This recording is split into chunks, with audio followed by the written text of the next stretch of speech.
Oh, hey, my camera is screwed up. Didn't check that before I went live. Stupid thing. Aaron probably borrowed it and put it back. Hi, welcome to Diane Writes. I'll be with you as soon as I get this straightened out. Ridiculous. It's difficult to balance this camera properly because it just kind of hooks on the back of my monitor, right? So, hi. Thank you so much for the raid, Chow Red Fox. Welcome. And thank you all for the follows. There's been a few since I last did a broadcast. Agamemnon Games, which is awesome. Mushy Tangerine, cool. Eva 3311 and Masadi's, so who just followed now. So that's great. Thank you so much. I guess Aaron went live this morning kind of to fill in a gap, and also Writer Greg did a raid with like 23 people, which is kind of awesome. It's good to see that he's got quite the audience going for his morning marches. That's great. All right. So today, in This Week in Nano Prep, the topic is developing your characters. So I figured that I would go over that, and then when, with some ideas and suggestions and things that I've done that have worked over the years.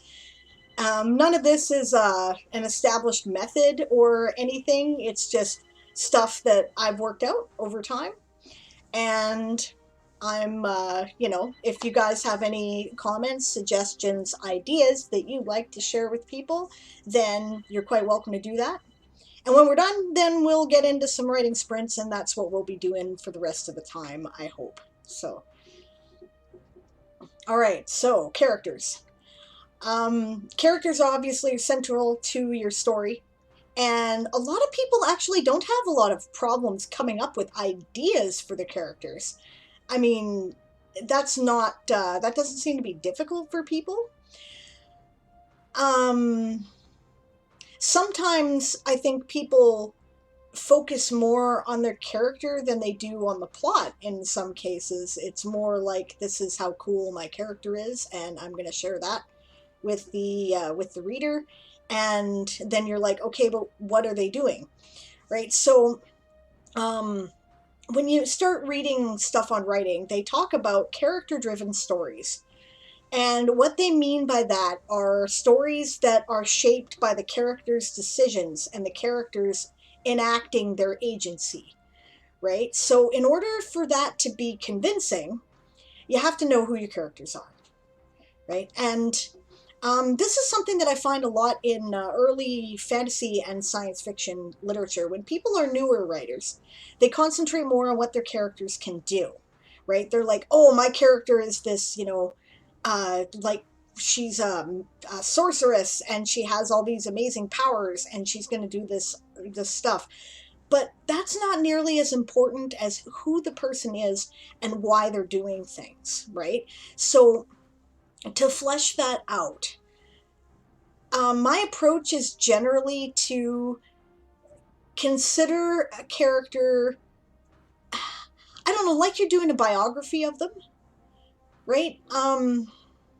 There are all kinds of sheets and planners out there where you can write down things about your characters, like who they are and... Oh, hey, thank you for the follow. I have no idea how to say that. Tico Erica is what that looks like to me. Please correct me if I am mistaken. I have a cousin whose name is Erica who spells it like that. So, but thank you for the follow regardless, and welcome. That's great. I don't think I've seen you in the channel before, so cool. Okay, so there's lots of biography sheets that they'll have out there. The World Anvil character stuff is actually really useful for this. Maybe I should show you guys how they do it. But there's all kinds of resources out there that you can use like this. And let's see here. First, I'll fire that up. Let's get a character template going so that I can... Oh, come on now, you silly thing. Capture.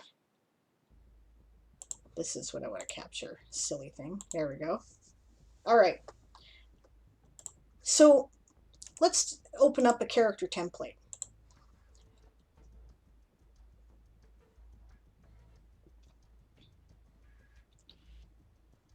So character title here, they're more like name, and as usual, there's the vignette where you can kind of write the basics, about what you think people need to know about your character, right? But it's this plot section that's important. Now, if you're an RPG gamer or game writer, then this kind of stuff here can be incredibly helpful, right? You can determine their role in the plot even as a secondary character. I'm mostly concentrating right at the moment on your protagonists, but it's also applicable to your what they call side characters in indie writing and what they call supporting characters in traditional writing.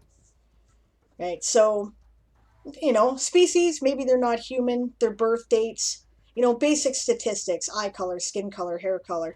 By the way, you don't have to describe any of that right away. I know that a lot of people like to know what the characters look like, but that may not be important. Often it's more who they are that's important. Heinlein's characters tend to not have elaborate physical descriptions. They tend to be pretty simple, and usually he focuses on a couple of basic characteristics, and it's because he's trying to get the plot going, right? I would say don't spend a lot of time on the appearance of your character when you're writing about them unless that's important, right? If they're bigger and they're often treated as stupid because they're big, that might be important, right? If that they're biracial and that's important to the plot, you might want to include that too, or who they are, right? So, oh, I did get it. Okay, cool. Effeminate? I don't understand what that's a reference to, Siobhan. I'm sorry.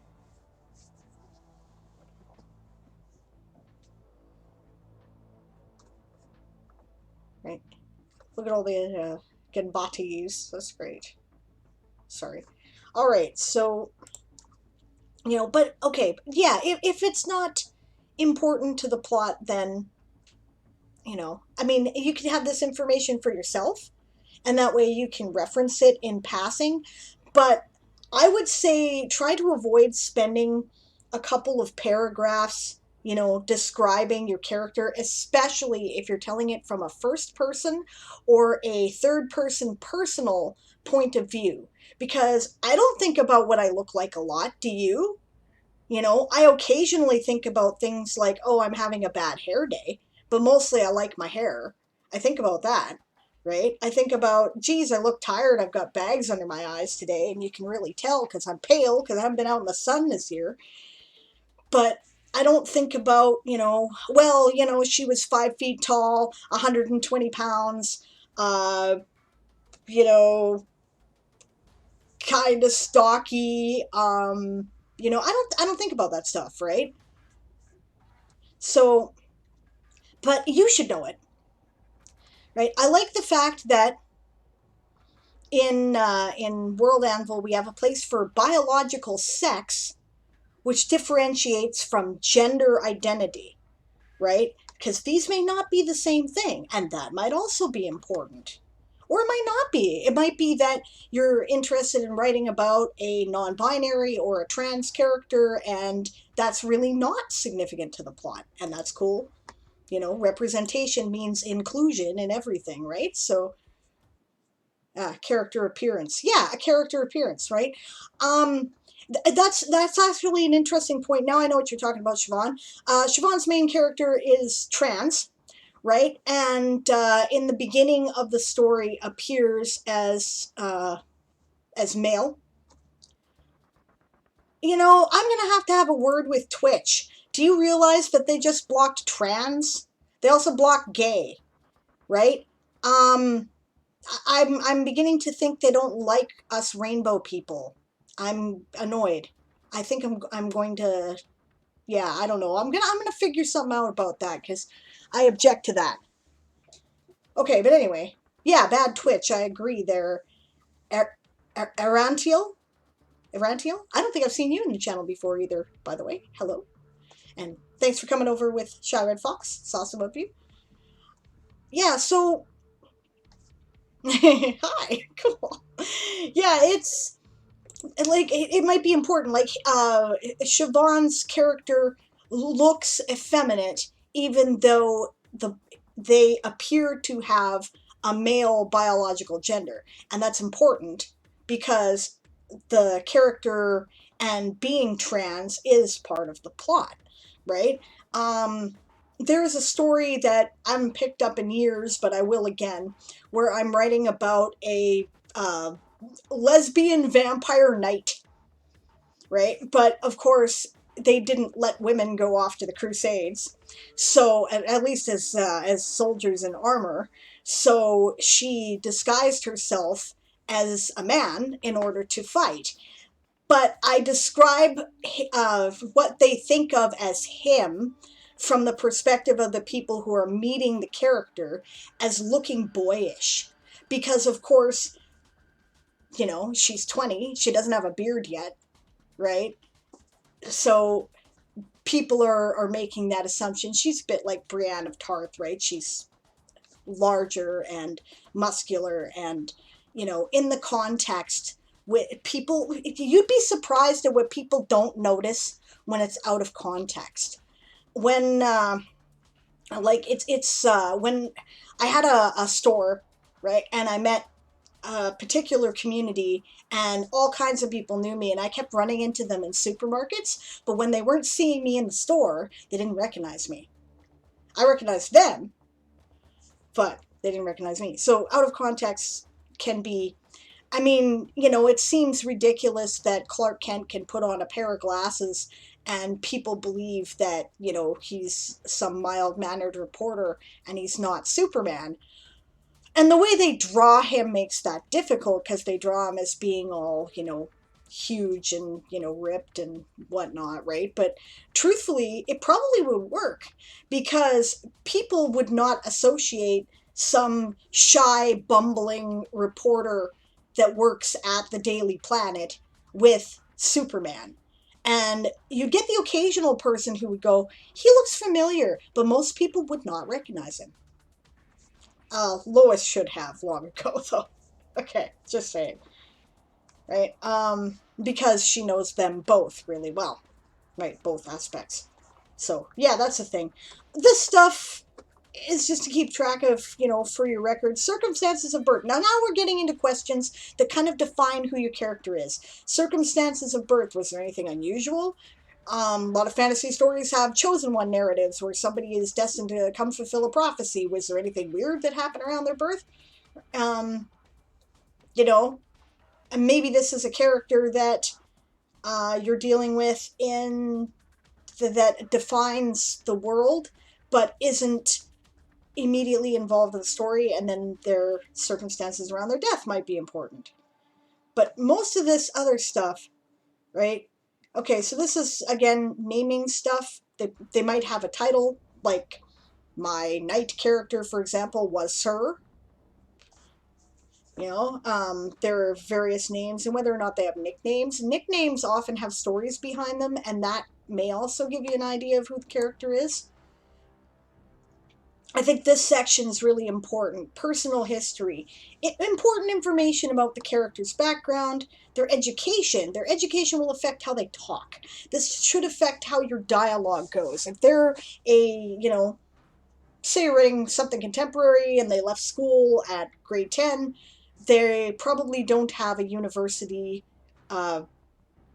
vocabulary, and they may or may not use it. But then again, that's a variation too. I used to commonly use a more advanced vocabulary than I currently do. And I got a reputation as being a know-it-all. So I stopped doing it. This is something that has, I feel, become an asset because I am now very good at explaining complex things in layman's terms. So maybe your character has something like that, or maybe they're trying to pretend to be someone they're not, but then little bits of their previous background sneak through, like an aristocrat. Someone who's posing as an aristocrat displays that they don't actually have the education that's typical of aristocrats, or maybe they, are posing, they're an aristocrat posing as a common person, but they use big words that common people don't know. So that could all be important. Employment kind of affects your character. The jobs you've done shapes who you are. Accomplishments, failures, and mental trauma. These are very important, I think, and you should pay special attention to them. You don't want to necessarily totally traumatize your character before they start, unless working through the trauma is part of the story. But as it's, say you're writing a series, you might want to keep track of that, right? Intellectual characteristics. This is things like, do they have a philosophical bend, right? Do they really enjoy languages and pick them up easily? Stuff like that. Morality and philosophy seems like a very big question, but you can define it more simply. It can be things like, does a person always try to help people? When do they not try to help people? What are the things they value, right? Maybe they're a Viking and they follow the 9 noble virtues. There's a variety of things you can do there, right? And there we have definitions between sexuality and gender identity. Maybe, are they gay? Are they straight?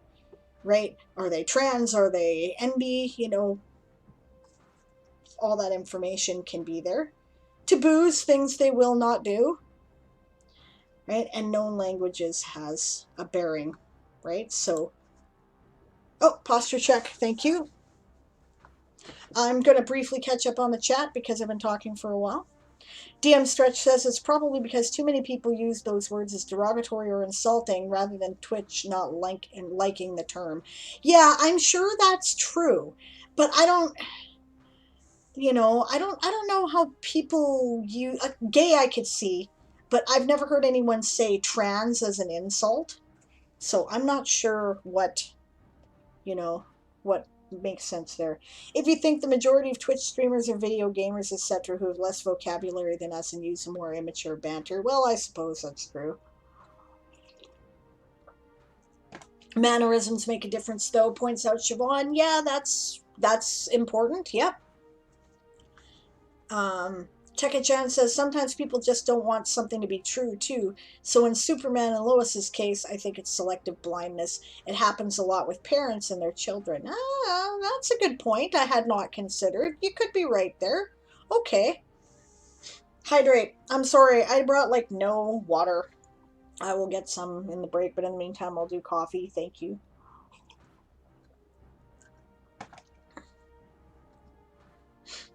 Right. Okay.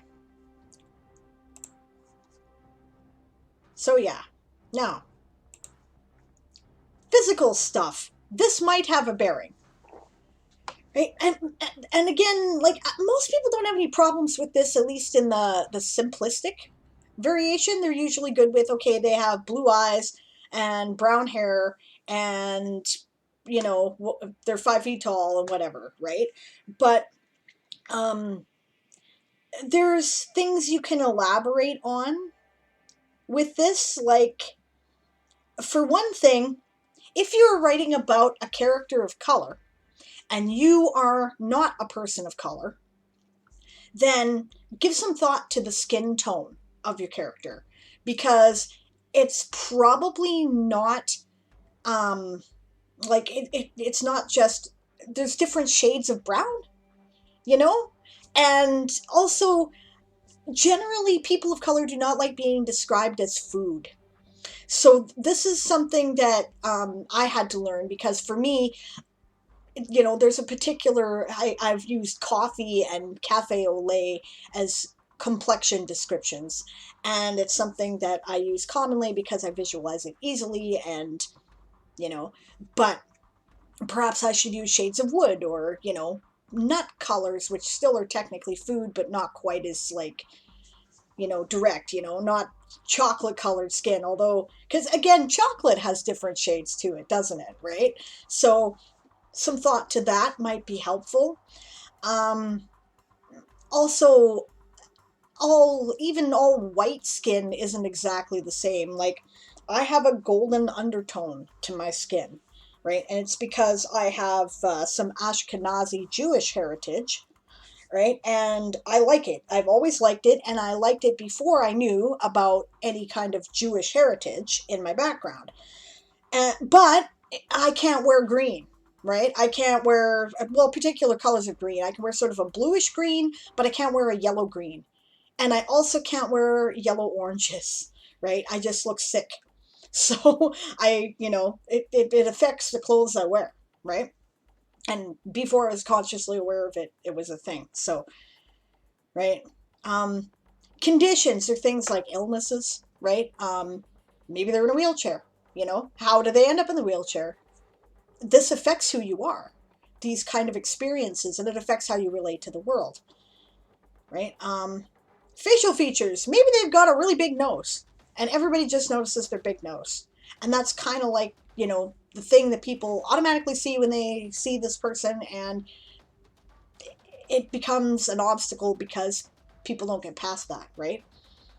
Identifying features, physical quirks, right? This is an area that I think people often neglect. We all have scars. Where did we get them? Right? Um, we I have chicken pox scars.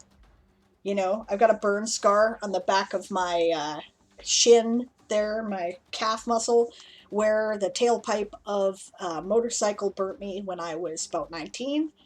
I've got this little sickle-shaped scar on my knee where I fell off a ladder and the knee cut into the bone, and I never went for stitches. I probably should have. It wasn't bleeding a lot, so I didn't take it seriously. And that says something about my personality, doesn't it? Oh yeah, I think I see white in there and it's bone, but it doesn't hurt that much and it's not bleeding, so I'm not going to bother going to the doctor. you know? Um, an important physical feature of my character after the first book is a scar on the top of his ear. Right, it's a very thin scar, like something that was made by a whip, and he's an elf, so it's like right on the tip of his pointed ear, and it sparks conversation. Right, people want to know where the heck he got that scar, and it's actually important to my plot. So it gives you an opportunity to look at that, right? Physical quirks. I say right a lot when I talk. You may have noticed. I seem to be completely unable to break the habit. I do a lot of this, talking with my hands. What am I like when I get up in the morning? Here's something that's interesting that I didn't know, and I don't know why this is, but there's been some study or another, and the more straight you are, the more uh, the less of a morning person you are, right? You wake up, the straighter you are, the worse you wake up. And I don't know whether, I don't know, have any idea why that is. I don't know, but it's a thing, right? Often people who are gay or trans pop out of bed and they're like, "Good morning," you know, Siobhan being one of these people. Um, which is kind of annoying to those of us who are, kind of half awake. Like, I'm capable of getting up and driving a car. I can do that. But I'm reluctant. You know what I'm saying? On the other hand, my partner is not capable of getting up and driving a car. He needs at least an hour to get his shit together.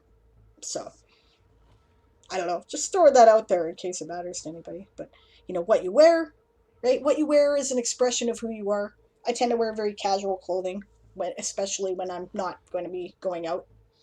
Um, on stream, I wear my hair down, right? And it's because I know that to be honest, I've got a little bit of vanity, and I look better on camera when my hair is down, right? But most of the time in daily life around the house, I tie it up, and it's not even a bun. I kind of fold it over and over and put an elastic around it to keep it out of my way while I do things, right? But I'm vain enough that when I go out or I'm appearing on camera, I want you to see my hair down. So, you know, one of those things. And character prototype, a famous character that's similar to your character.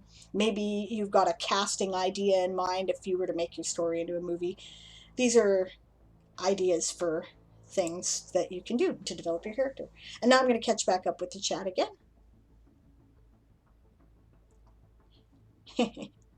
Hey, Chris Allier, good to see you. Rock shades might work, says Siobhan. It might, yep. I need to add crescent moons in the corner of my main character's eyes. Interesting. Tekachan says, I tend to use rock shades for eyes, but for skin I get really lost. I find it hard. I find it really hard. Yeah, I struggle for good things that way. Siobhan says Shale has some really nice brown shades. Also, there is amber for other ethnicities. Amber is a nice color to describe. I think that, I mean, amber comes in this beautiful dark brown with a golden undertone. And I think that's a lovely skin color. And I would describe a skin as amber, you know. Um, Aeontiel says, I have a character who got a scar from a bear, and it's also the story of how he decided on his favorite animal. Well, that makes sense. Siobhan says, so Sable's A word is right. Right. DM Stretch says, yep, I am definitely 100% straight then, laughing my ass off. Yeah, I don't know why this is a thing, but apparently it's a thing. Aeontiel says, if you're LGBT, you wake up tired, can confirm. Yeah, I'm bi. I wake up tired, but that's in part because I don't go to bed early enough, but I'm alert, right? Like I can wake up and I'm grouchy, but I can drive a car. I'm capable of waking up with 10 minutes to spare, putting on some clothes, and going to pick up somebody from work. I can do that, right? But I don't know. And it's an average thing, right? Obviously, there are always exceptions. I don't even know where this study came from. I don't even remember now, but it's funny. Okay. Nakara says, sometimes you just wake up dead and hope it gets better during the rest of the day. Yeah, I had to go back to sleep today because my cat decided at 7 a.m. that it was time to play with my feet.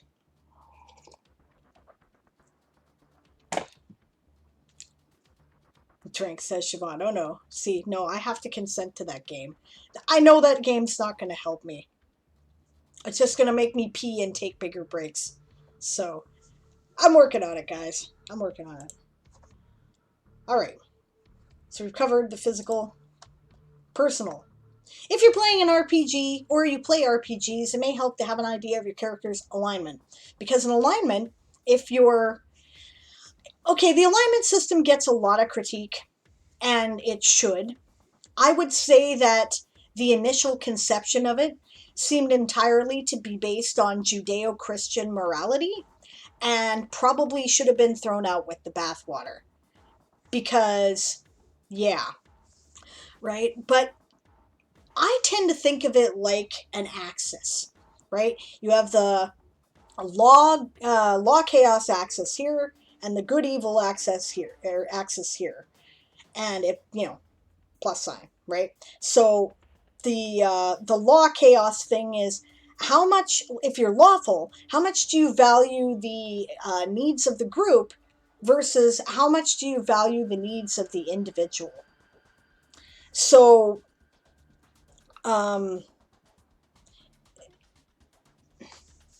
yeah, I mean, there's been countless articles written about this, and I could go into a whole soliloquy, but I'm not going to. That's basically where it's at, right? Are you loyal to your government? Do you support collective efforts? Or are you more like, I want to be left alone to do my own thing? Individual freedom should triumph everything else, etc. Okay, and then good evil. I think good evil's pretty obvious myself. How much are you willing to hurt other people to get what you want? That's it. So, um,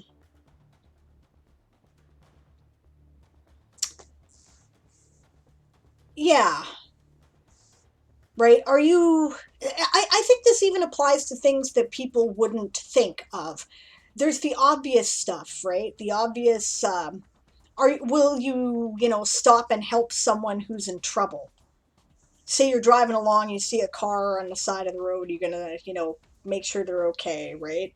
Are you willing to risk your own life to bring somebody out of a burning building? That's really good. I don't know if I am that good, you know, but then there's also, and then of course the obvious, are you willing to kill people? You know, this can be interesting with player characters who are murder hobos, by the way. But you know, what are you willing to kill them for? Are you willing to kill them to take their stuff? Are you willing to kill them to, uh, out of revenge? Right. This is a gray axis there, and then there's the middle type stuff, which is, are you willing to lie about your coworker's performance in order to get yourself promoted? That is, I would say, definitely tending towards the evil axis, even though nobody's actually getting physically hurt. You are potentially wrecking somebody's career. Are you willing to block someone from an appointment to an important position because you're pissed off at them for some personal dispute you had? Right? That's definitely at least neutral. So, yeah, that can be useful if you're into that kind of thing. Motivation is often a key point. What drives the character, right? Why does the character do the things they do? Um, my protagonist is kind of an outsider in the community that he grew up in. He's generally regarded as kind of a ne'er-do-well, a troublemaker, and possibly, like he's not well regarded as a person in terms of his ability to contribute to his society. So he overcompensates in that department, right? Another thing that motivates him is that he's very protective of his family, and in particular his little sister, right? And uh, and these motivations change over the course of the story, but that's where he's, some key things where he starts, right? um this lesbian knight vampire character that I'm talking about before, right? Her motivations are that she feels ill suited to the traditional roles that women in her society and nation were expected to fulfill. She always liked being, physical and active. She's, skilled with weapons, right? And and she's very loyal and has a sense of honor and duty and wants to fulfill that for her people. So to do that, she engages in an ethical dilemma of lying. It's interesting. So I think it's interesting anyway. I like characters that are weighing these, and you can have I mean, there's a contradictory motivation, right? You can have contradictory motivations, and those are very complex characters, and I like them. They're fun. One of the reasons why the Game of Thrones sticks with us, if you ignore the train wreck of season 8, is that the characters, and especially in the earlier episodes, and I'll attest in the books, they have complex and contradictory motivations. And what's interesting is sometimes they end up pigeonholed into shitty roles and becoming crappy people for the best reasons. Remember that Jaime Lannister uh, put an end to a tyrant and stopped the murder, wholesale genocide of thousands of people. And for this, he was regarded as being an honorless cur, right? The What you feel is right and wrong may be at odds with the society that you live in, And this can also be an important driver and motivation. So, quotes and catchphrases, I advise those more for uh, either supporting characters or for role playing games than I do for your protagonist. If they have one, you should note it, but I wouldn't put a lot of effort into thinking it, because then that becomes almost like you can fall back on that too easily and it can become lazy writing. Yeah, savvies and ineptitudes. What are they good at? What do they suck at? You know, everybody's got merits and flaws. Things they're good at, things they're not good at. Likes and dislikes. You know, I don't like peas. I don't know why I don't like peas, but I don't like them. So, um, I do like coffee. I enjoy it. You know,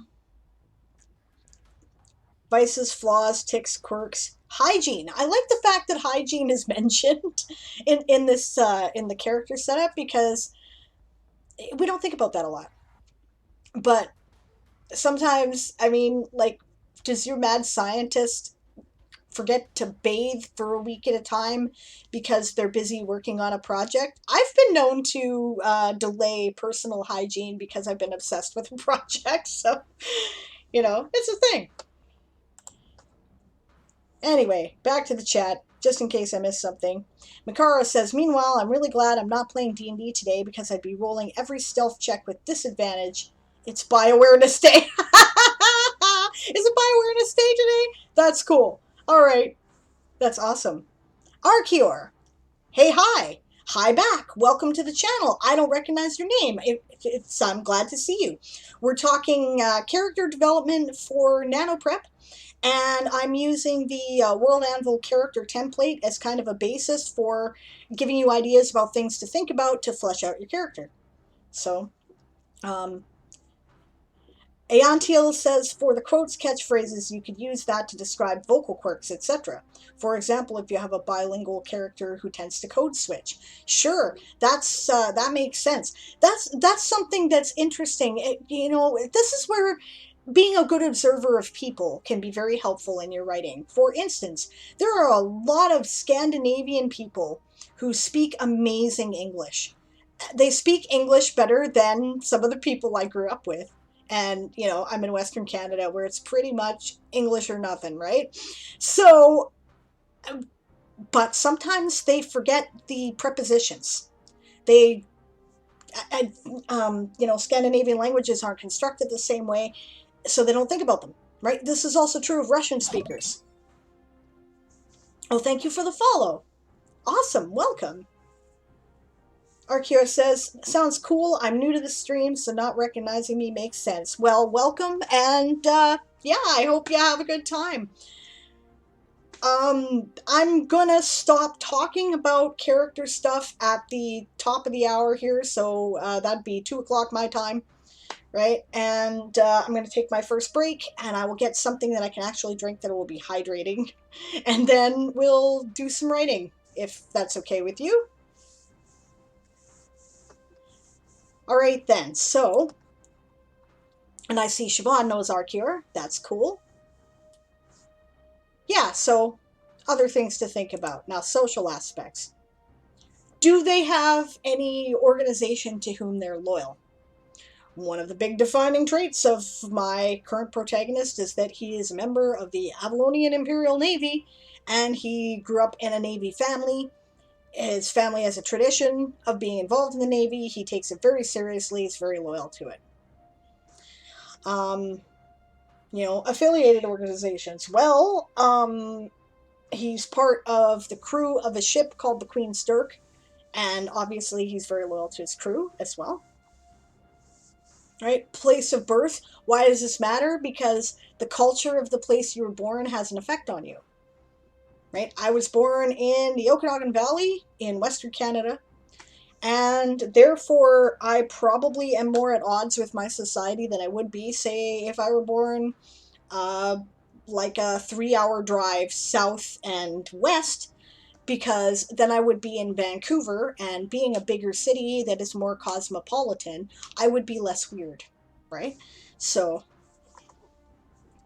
you know, current residence, titles, wealth, your economic status has a great deal more effect on you than you probably realize. It's a personal pet peeve of mine. And, this isn't like, this is good writing, this is bad writing. This is me, I don't like. Okay? I don't like it when you have a character who grew up in a privileged background, who seems to recognize all the troubles that the poor suffer. Like, how would you know? And why I don't like it is because people aren't like this in real life. People who grew up in privileged backgrounds don't understand, and this is part of the problem in politics right now. All of our politicians are wealthy people. The system is set up so that you basically have to be a wealthy person in order to even run for any major office. And they don't understand how hard it is to work a minimum wage job. And they think that if you are, worth it, then you'll climb out of that because they were born on third base and think they hit a home run, you know? So it's unrealistic to expect that your aristocrat character is going to know what the peasants go through unless they happen to encounter it in a slap in your face kind of way. There's a great story. Remember the story of the Buddha, right? He was born Siddhartha, and he was a wealthy he was a prince, and his parents tried to keep him from, seeing all the horrors and poverty in the world. But then he went out one day and he saw it, and it was such a shock that he decided that he was going to leave his wealth and privilege and go among the common people and try to make their lives better and find a way in which people could make their lives better, right? So you know, I say consider these things. Conversely, there are different difficulties in being a person in a privileged class. And I know nobody thinks that right now, but there are. There's a certain expectation. For instance, you have to conform more in your behavior and your style of dress. And I would find that very hard, right? They also often have obligations that they can't ignore, right? Especially in a medieval setting. There's a documentary, and I don't know, I would guess try to search documentary Prince Charles. But there's a documentary about Prince Charles that I saw on YouTube where he was dealing directly with his duchy, right? And there's a very different relationship that the people of the duchy, his direct subjects, have with him than you might expect. We think of the royal family being very aloof and not really being in touch with people, but his subjects can and do come directly to him to talk about things like, yeah, so the sheep farming business isn't doing very well. We could really use some investment and some more sheep over here, right? And I think it's an excellent education in the expected relationship between the nobility and the common folk in a medieval setting. So definitely look forward to check it out, right? It's not as simple and divided, right? And if they believe in it, like the Starks do, then it's a really hard job.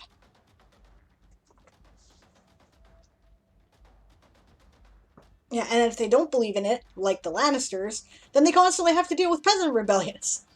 So, contacts and other affiliations, the people you know have an effect on who you are. If you're around a bunch of people, this is where we learn a lot of our prejudices is from our peer groups, right? So that could have a bearing. Right? Family ties, again, how involved is your family versus how not involved are they?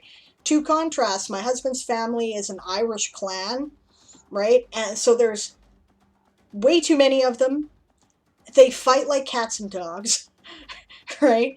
But when somebody else threatens the family, it's them versus you, right? And that's it. Me, I come from a very nuclear family. my family, my parents moved across the country to get away from their families. I don't have any extended contact with any of them. The only reason why I know these cousins at all is because they live in Vancouver and we saw them about once every 5 years, right? So, and that has a different effect on how you act and how you relate to, say you're going to form your own family. Well, we model how we are as parents and as spouses on what we grew up with, right? Which is why a cycle of abuse often continues. A cycle of good things often continue too, right? Religious views. Your religion has an effect on who you are because it decides your ethics, right? Social aptitude. Um, are you confident? Are you an introvert? Right? Do you, are you cool speaking with people in a group but terrible in large crowds? Are you good with crowds but terrible in small groups? you know, like that will affect how people perceive you. And keep that stuff in mind when you're dealing with the characters, because how other characters see your character will depend a great deal on comparisons of things like social class or species or ethnicity or social aptitude, right? If a person is really awkward, then the perception of the other people who are dealing with them may be slower to warm to them or slower to take them seriously, right? Yeah, pets, hobbies, speech. I think that's all pretty obvious. So, and then this section is entirely for if this character is intended to be a deity, so we're not going to touch on that. But, yeah, stuff to think about when fleshing out your character. All right.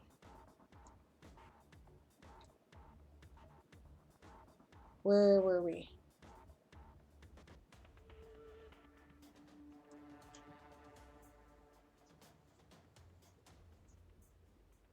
Our Kira is having difficulty getting words out today. Fair enough. Siobhan is making progress on her novel. Siobhan said, had that come up with education as well. Yeah, exactly, right? I assume that Eldrick is getting really good education from Sergei. Probably far better than would be typical for his apparent status as a commoner in a cottage, right? So, hi Barbarossa, good to see you.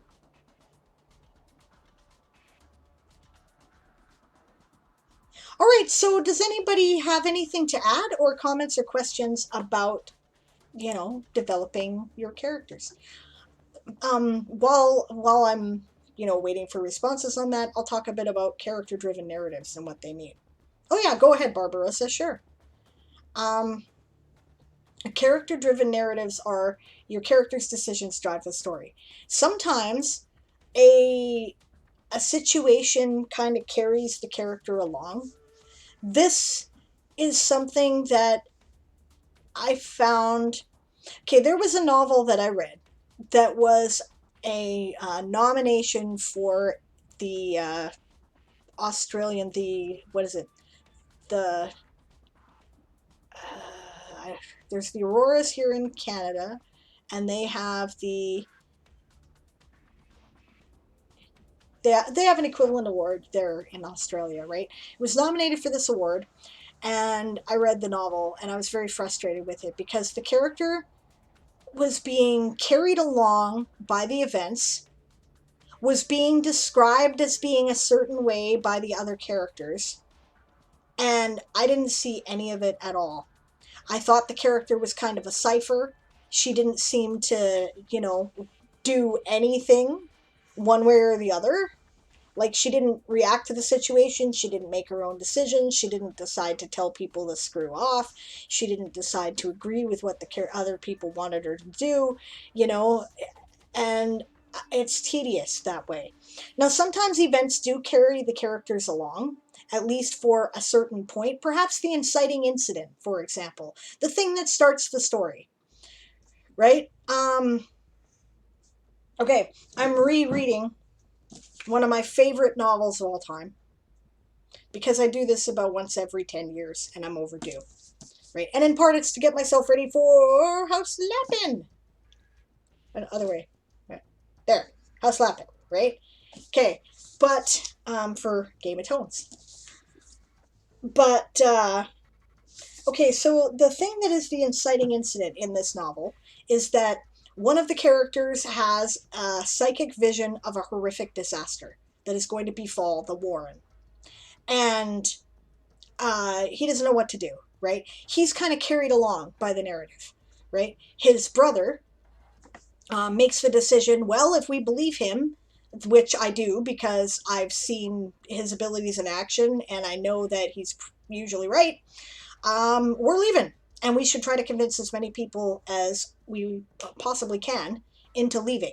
That's a character driven narrative, right? The decision is made, people take action, and then events start to befall them. And how they react to the situation or the decisions they make in the progress of the story affects the story, right? Um, so I'm not saying that your character can't be kind of passive. That's all right, but at some point you should have them exercise their own agency and their decision has consequences for good or ill, right? Okay.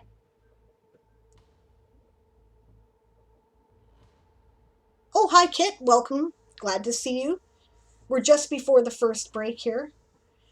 DM Stretch says, I'm currently designing a Facebook cover image and profile pic for my Makes 3D printing business. That's awesome. Cool. Siobhan says, that is exactly the issue. Now that he is training in the House of Healing and brand new to the school, but was asked to teach others something he knew and they didn't. I'm confused. What is that a response to? I'm sorry. What was exactly the issue? Um, Barbarossa says, so I don't know what a good focus for development could be for my story since it takes place mainly in a war zone, Tolkien-style adventure military campaign. Think the movie 1917. Okay, um, that depends on your character, right? Um, okay, so there's this war going on. Does the character enlist in the army? Is the character commissioned to the army? Are they an officer? Um, do they were they drafted or did they volunteer? Right, that has a bearing. Um, what is the assignment they're given? Do they like it? Are they any good at it? What happens in the course of the narrative that may change who they are or their perspective? If they're, like it's one this can be hard to balance in a military driven story because a character that is in a military gets orders and goes and does them, but how does the character feel about those orders, right? Just because they may be ordered to bomb a city doesn't mean they want to, right? How do you think the people who bombed Hiroshima felt after Hiroshima was bombed, you know? What do they decide to do in the process of the limited agency that they can enact if they're enlisted, right, to deal with that? Um, you know, uh, how do they react to their commanding officers? Do their commanding officers give them stupid orders? How do they react to the stupid orders? Do they try to twist the wording of the orders in order to swing things a little bit more the way they would want to do it? Do they engage in white mutiny, right? White mutiny being, we're going to do exactly to the letter what you have told us to do and no more. I would like to point out that the Navy of the United States is currently engaged in a white mutiny against the president. They have to obey his orders. pay attention. This is interesting because when you've learned about what a white mutiny is, you can see it, right? They're doing exactly what they are told, and that's it. They're fulfilling the rules as much as they are required to. So they're not, it's not a dereliction of duty. It's not insubordination, right? They're doing what they're told. They're just not doing any more than that, and they're addressing the letter rather than the spirit of the orders. It's a very interesting fact. And then if they're officers, they can make other decisions. If they're commanding a unit, then they can make decisions about what that unit does insofar as the instructions they've been given from their the higher ups in the chain, right?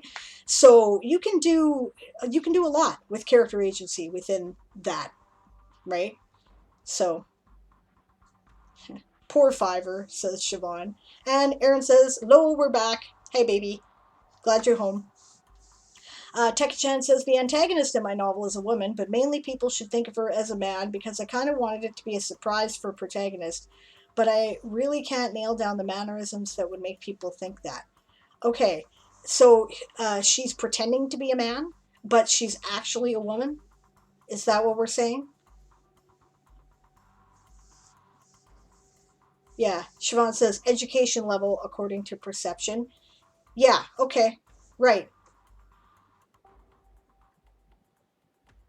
Ah, I see. Okay, that is exactly the issue. Now that he's training in the House of Healing and brand new to the school, but was asked to teach others something he knew and they didn't. Why was he asked to teach it if they didn't think he knew it? Right? This Sergey must have a lot of pull in that school, I would think, then, right? Barbarossa says the character is either an enlisted or an officer. Well, pick one, right? Though drafted, they were blinded by nationalism and saw this as a good thing way to gain glory. And then they learned that war is shit and things suck and maybe they don't want to do this anymore, right? So then the character-driven narrative becomes you can have conflicts with like they're given an order, they don't want to do it, they have to do it, they try to weasel around it by the yeah, thanks for the posture check. You might not want to do that when I'm answering a question though because it distracts me. Okay, so they might find ways to do the letter of what they were told, but the spirit of the intent they've circumvented, right? Like maybe maybe the orders are to raise this village. So instead of setting fires in the middle of the night and burning out this enemy stronghold or potential enemy stronghold because they know there's lots of civilians in there, instead of doing that, they warn people that they're about to burn down the village, and then they burn down the village. There's stories of this. This stuff happened in wars. There's this insane Canadian guy whose name I don't remember right now who did exactly that. Walked into a village where the Nazis were occupying, went up to the bar, right, had a drink, and told them that the Canadians were about to burn down the village, and then walked out and did exactly that. So I'm not making that up. Truth is sometimes stranger than fiction, right? So they might do things like that. Maybe they're, maybe they seek a transfer from a sadistic officer that is a commander over them if they're enlisted. Maybe they, get at odds with that commander. What is the movie Platoon? I think is a good. Is that the one I'm thinking of, or am I thinking of? No, Casualties of War. Casualties of War is a good movie about that, right? Dealing with a sadistic commander when you don't want to do what they tell you to do. So, recommend it. Uh, if they're an officer, maybe they twist the intentions of the general's orders a bit, and kind of find ways around it. Maybe they desert. Maybe they finally had enough and go, fuck this, I'm out. Or maybe they don't want to desert. Maybe they deliberately get themselves injured so that they can be put on the wounded list and taken home. These are things you could do. So, Okay. Tekka-chan says, no, she's a woman. People just talk about her like she was a man. That's my problem. Why does it matter? Out of curiosity.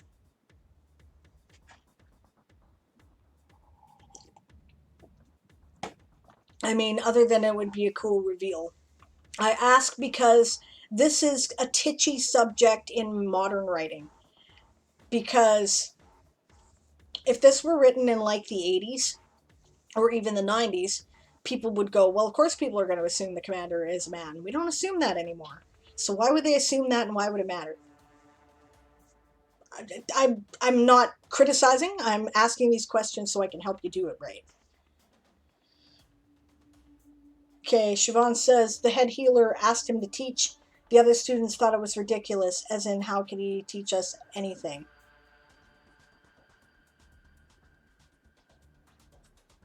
So how does he overcome that? Right? Barbarossa says, actually, that is a thing I wanted to put in the story, a dereliction of duty, where they are demanded to retreat from a village, but he orders his platoon to remain to save the villagers who would otherwise be killed.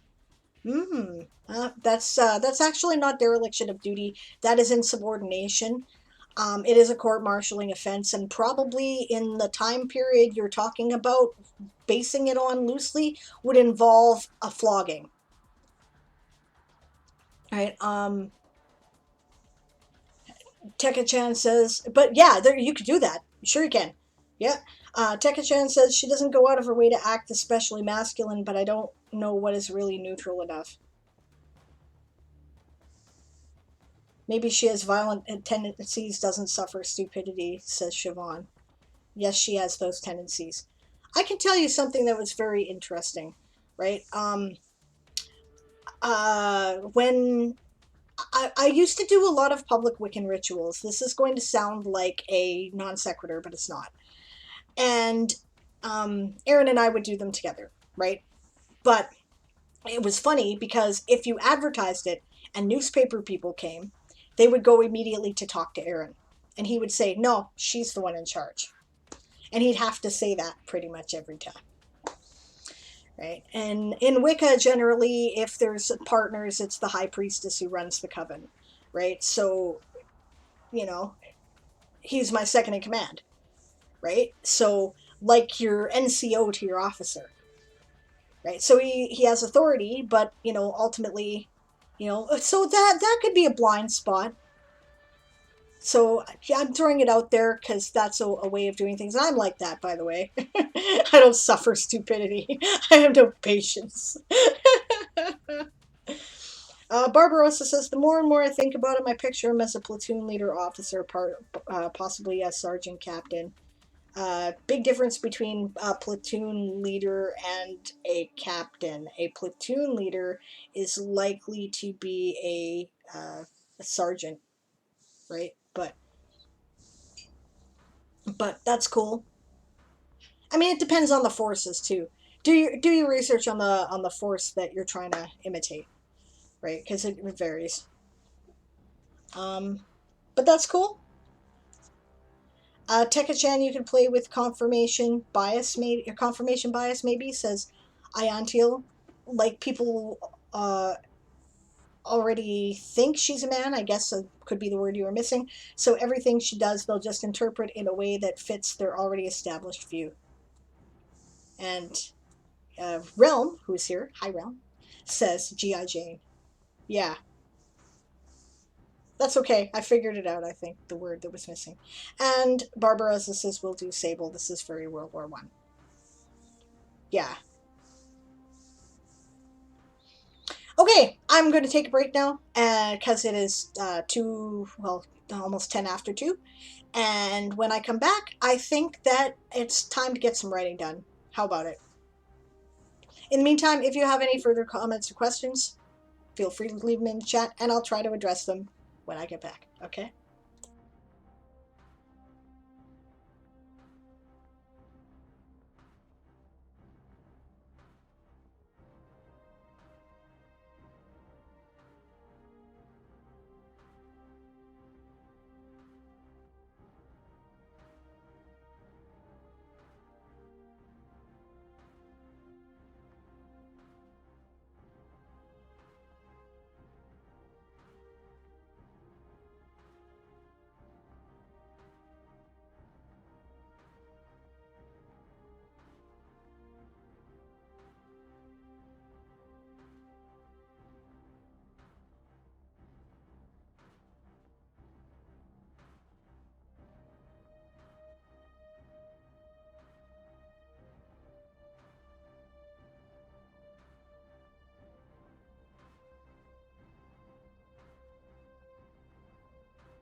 All right, I'm back.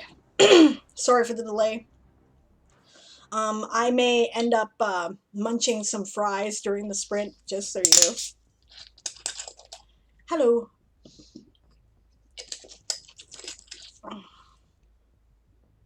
Excuse me. Hugs back. Yeah, so thanks for joining us. Iontiel, or Aontiel, and Realm, have a good day. I hope you have a good day at work. Make me write a sentence. Well, we're about to do a sprint. All right, so we're going to get started on that. I'm working on my Alliance Challenge today because I need to get that done. I think I'll set this up here. I may be switching back and forth between articles during the sprint because I have different things to add, but that's all right. And I guess I better get my word counter up, eh? My Google Calendar up a couple times. I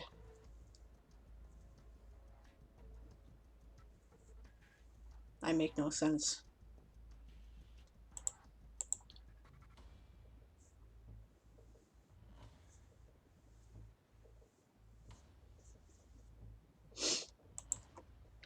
All right, so word counter. So it's ready to go. Delete my previous sprint. All right, you guys ready?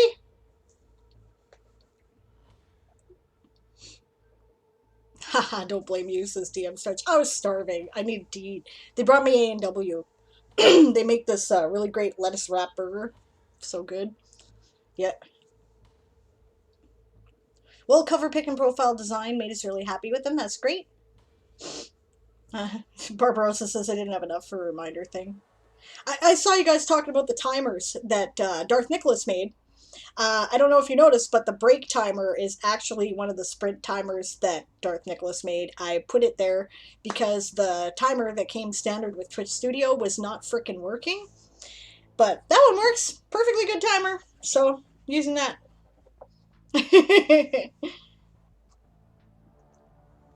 Aaron, stop smoking.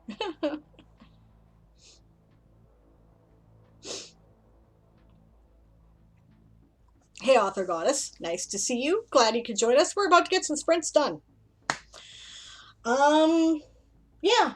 I just noticed, by the way, we have 182 followers on this channel now, which is really awesome. I think when we reach 200, we're going to do some kind of a raffle. I think that would be appropriate for followers of the channel. So let me know what you guys want me to raffle, right? I could offer a 1-year basic subscription to my serial fiction. That could be something I could do. I could do all the Weird West Chronicles in ebook format, right? Yeah, let me know what you might be interested in. DM Stretch says, nice, I got 9 more followers today, got rated by 43 people. Holy crap, who did that? That's awesome, good for you. Was that whole Greg train? Because I guess Aaron got rated by like 23 people this morning. I'm like, wow, that's an audience. Maybe I should be streaming in the morning. Yeah. I seem to be missing the entire European audience in this slot, which is unfortunate.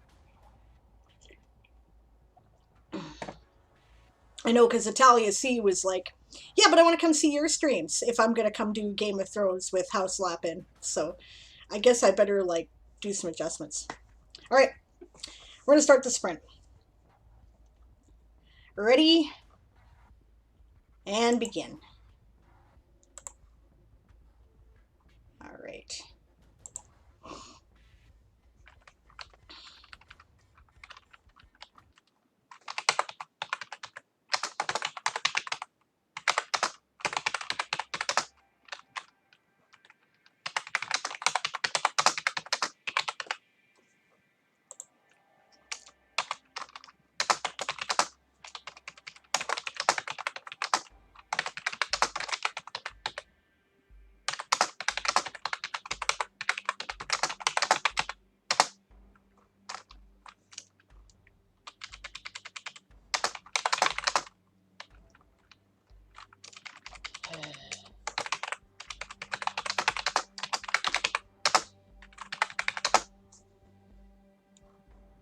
That's why I have this open.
Okay, vote, guys. I'm having difficulty deciding. This is the predecessor to my Fomorian Empire, for those of you who are familiar with the story. And I'm wondering if their first war chief should have been a blood axe or a blood fist. Let me know. I'm kind of going back and forth on it.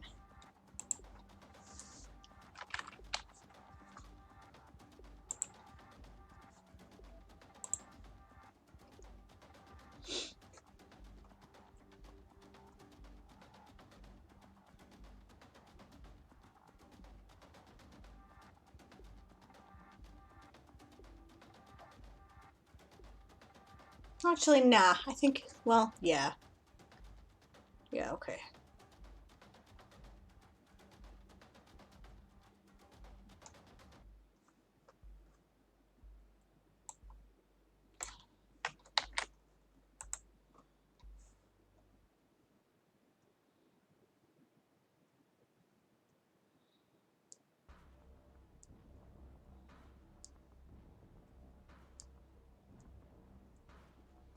Neither Iron Law? Cool, okay. Yeah, okay, Blood Axe might be a 40k clan, but you know what? How many orc names are there in the world? Come on, it's Blood Axe.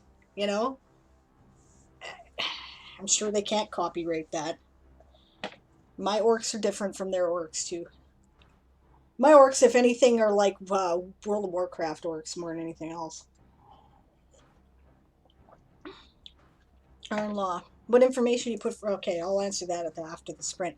Thanks, I like that idea. We'll go with an Iron Law. I like it. Okay.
What year did I start this?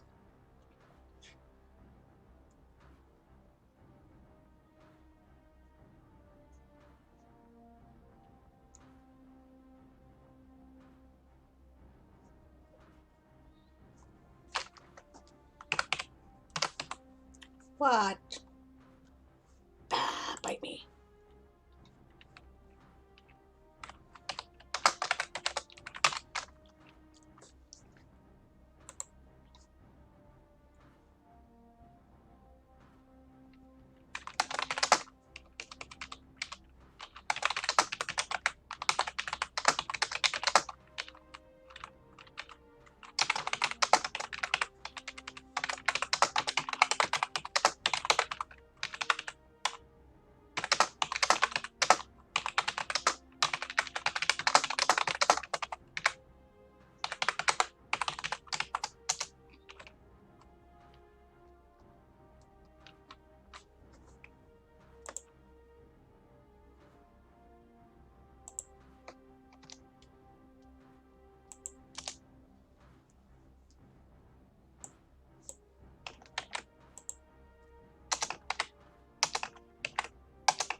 I'll change that name on my file.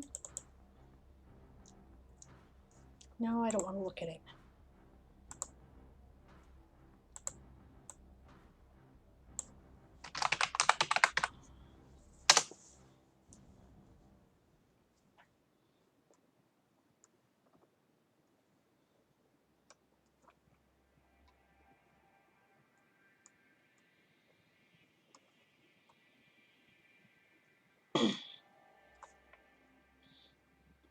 Also, I didn't know that, by the way, that Blood Axe was a Warhammer 40k clan. So, I can't plagiarize something I don't know.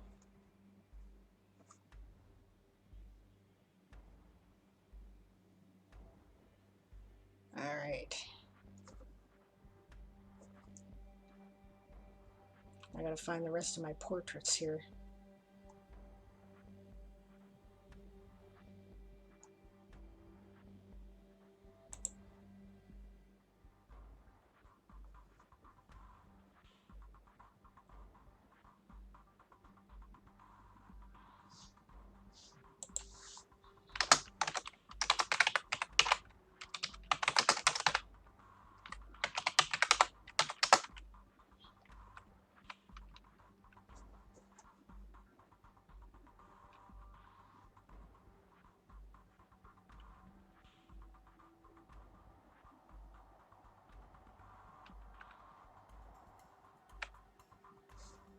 Well, this is what I have this open for.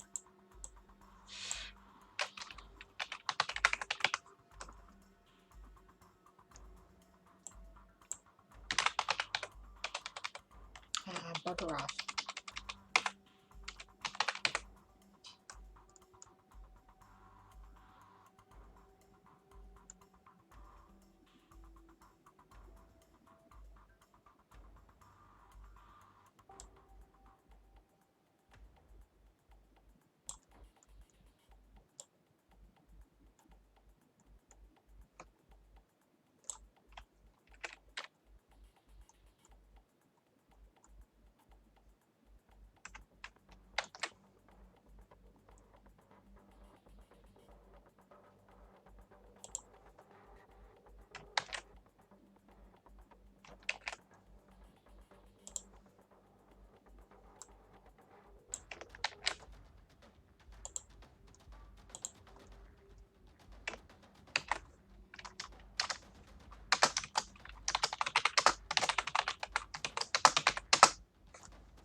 startled me.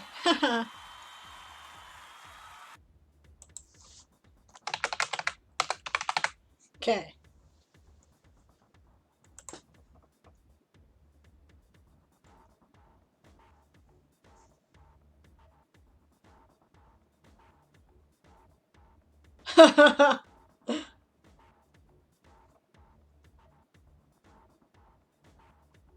Okay. What information do you put in for defunct or distinct empires? Asked Barbarossa. Oh yeah, and how did you do if you guys are like keeping track of that? A -1 from this because I didn't do that great because I was doing a lot of looking up.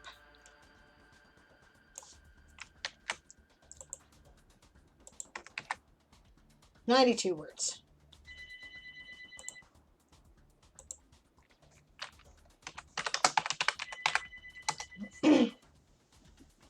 All right, so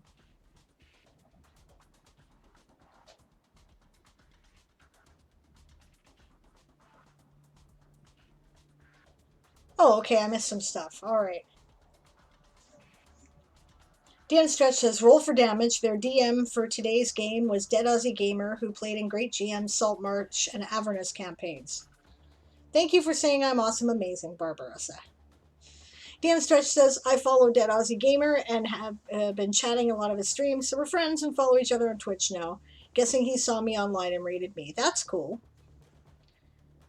Okay, question on world building. What from Barbarossa? What information do you put for defunct or extinct empires? Well,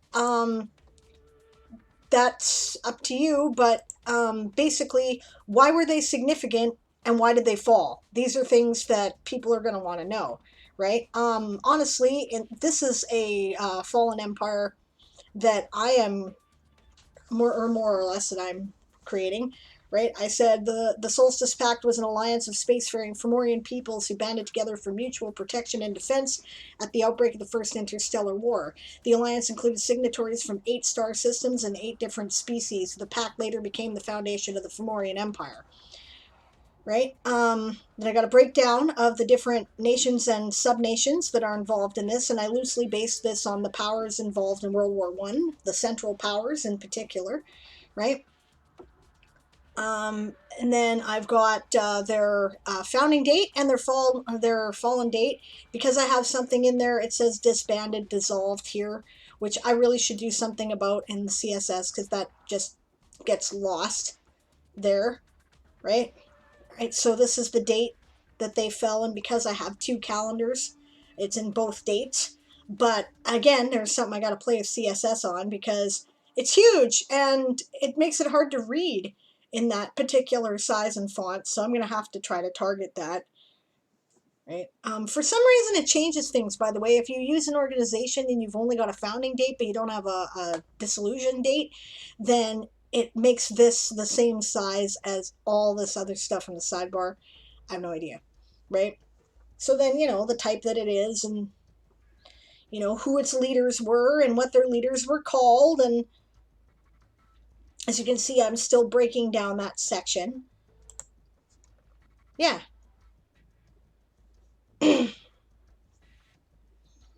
Aaron says, besides, yours is spelled different for my clan. Okay, that's good to know. DM Stretch asks Barbarossa why they ended, the lead up to it, the date or rough time period of the demise. Yeah, so basically the same stuff I said. Okay, wait, he's right. That's the important information. Barbarossa says, my orcs are super different. They're more around Mongol steppe people who would rather have peace and fight when threatened by outside forces. You know what? This is actually more common now than you think. A lot of people are starting to challenge the ideas of what orcs are about in literature. I read a series called Queen of the Orcs that was dealing with this. It was... it's one of those series that the first book was freaking amazing, and then it deteriorated from there. Aaron Reese says the ghost pepper McChicken sandwich is pretty tasty. Wow, I actually have chemical blisters in my mouth. That's a spicy sandwich. Must be you are not fazed by spicy things much. Author Goddess did 337 words with the phone call in the middle. That's amazing. Good for you. All right, we're back to work. Here's another sprint, guys.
There we go. Now I'm getting into the swing of it.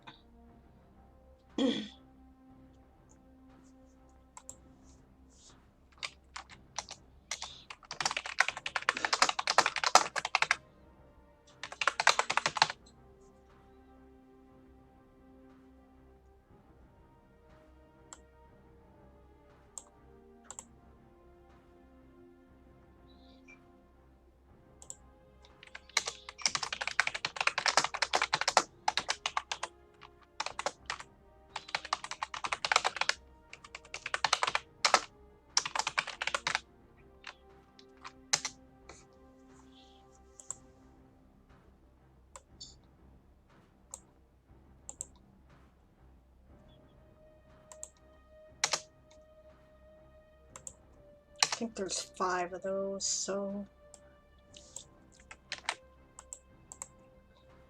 2, 3, 4, 5. Okay.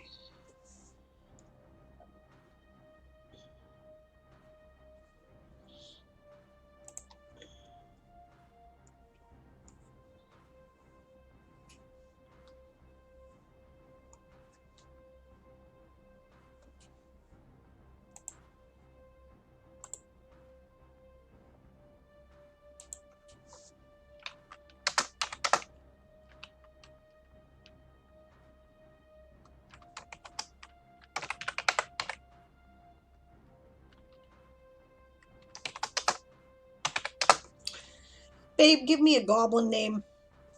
Male or female, I don't care. Important leader of a cartel.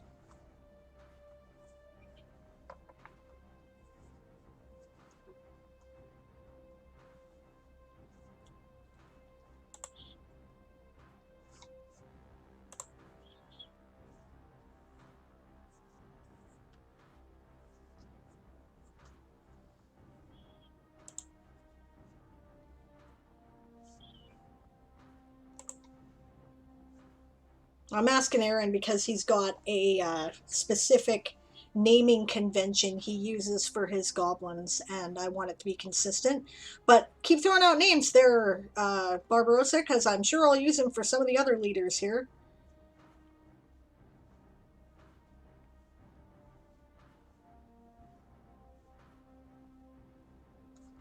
Actually, while I'm at it, I should be firing up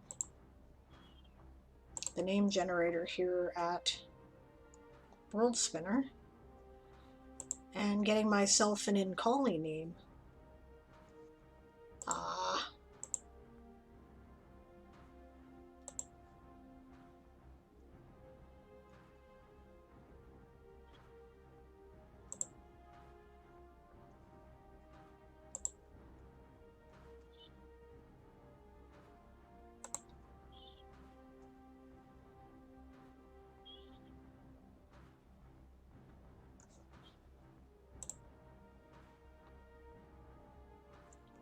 Gurdon Meteor Swarm. Sounds like a male name, is it?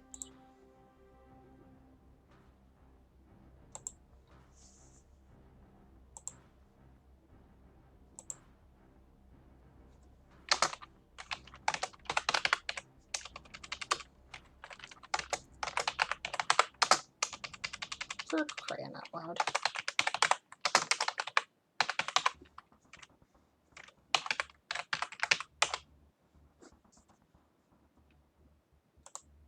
Yes, okay. Awesome, thanks for the names there, Barbarossa, that's great. Person. So he'd be the Dawn.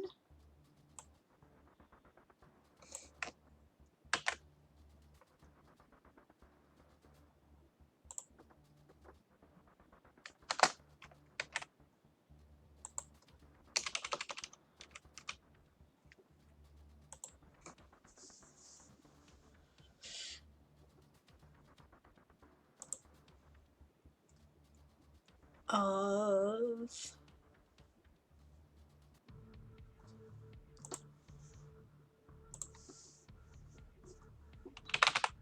the Dragon Cartel. Okay. Now,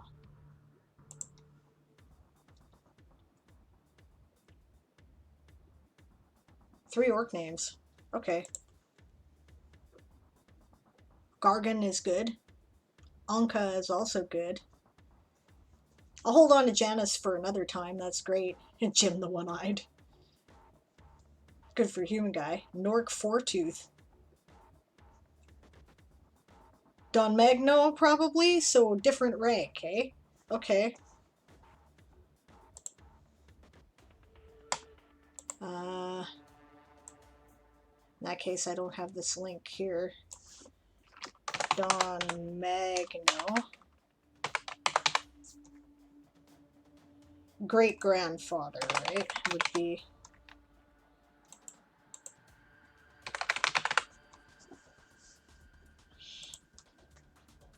Is Dragon a cartel or a syndicate? A collection of cartels. It would have to be a syndicate, probably, because it's the goblin nations in the Simian system.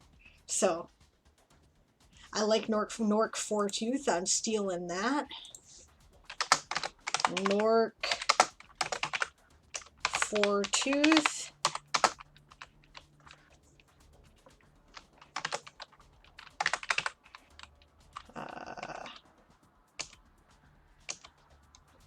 Don't be stupid. Okay. There. My Orcish has...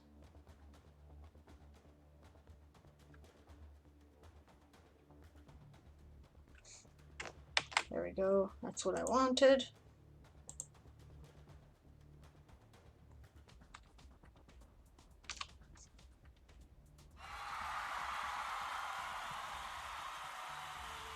Alright. So he's going to be a Zevakar.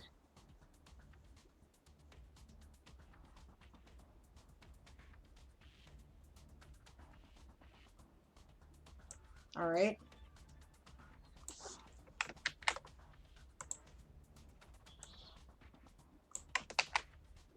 140 words this time? That's not bad.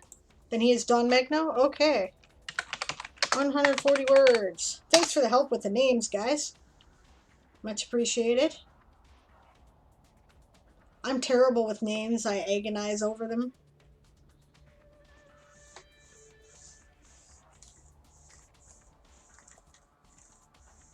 Well, normally I take a break at this time, but I think I just might work through. What do you guys figure?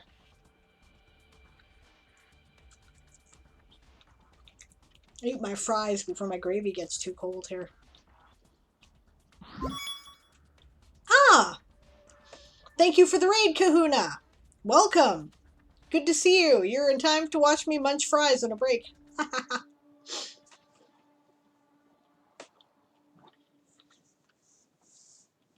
Of the Dragon Syndicate, Dawn of the Meteors Cartel that will someday become the Sparkling Sky Cartel and the Sparkling Syndicate. Okay. That sounds logical, knowing how that turns out later in the story. Cool. I'll copy and paste that when the sprint starts again.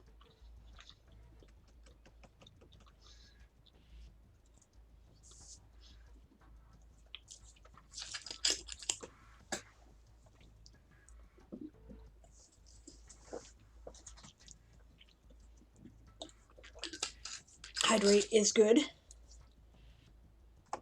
Yeah, these are some great names. Gargan, Anka. Janice I'll remember for one of my giantish powers, or perhaps my human nation.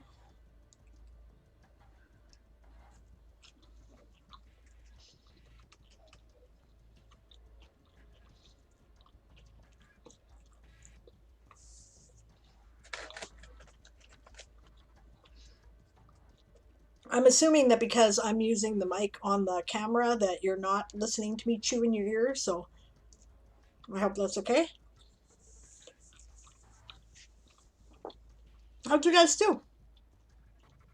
I don't think I saw anybody else respond to that. Everybody else just kind of hanging out with me. There's 18 people in the chat, so you all just listening to me work.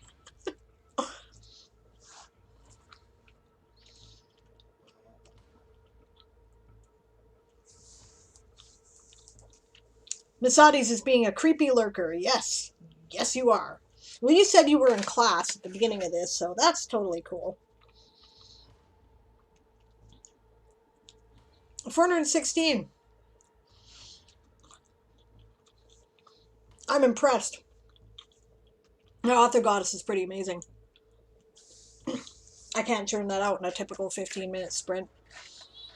On a good day, when I'm writing the fiction and it's flowing, which I'm not, this is currently, a lot more looking up because I'm trying to get this done so I can get back to work on my editing, but, um, I typically, in 15 minutes, I might do 300 on a good sprint. Masadi's just got out of class. That's cool. Still a chronic lurker, though? That's okay. You're welcome to. I don't mind. I'm just making sure that A, everybody can hear me, and B, nobody's bored. Totally fine. DM Stretch fell asleep in his chair again. Well, what the shit time is it there anyway? Dialogue and spell descriptions, easy peasy, says Author Goddess. Dialogue can flow pretty easily. I tend to chew up a lot of word count when I'm doing dialogue, too. Aegon is here. Hello, Aegon. Good to see you. Welcome. We're just about to get into another sprint. I'm working on my Alliance Challenge and gearing up for NaNoWriMo and the Game of Tomes. I got 20 seconds. I got time enough to shove one more fry in my face, right? I'm taking the sprint seriously this time. Alright. DM says, seems I have chronic leukosis.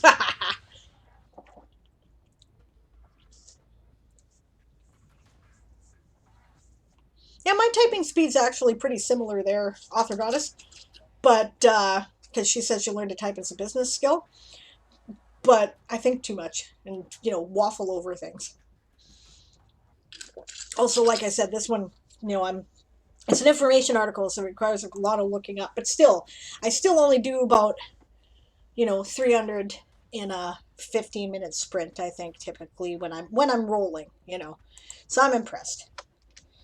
Okay, Nork Fourtooth, who is a Zabukar.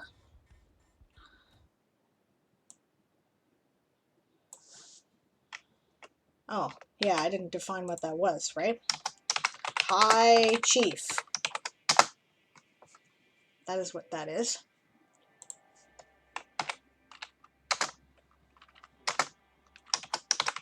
High Chief of, pick one of my orc nations.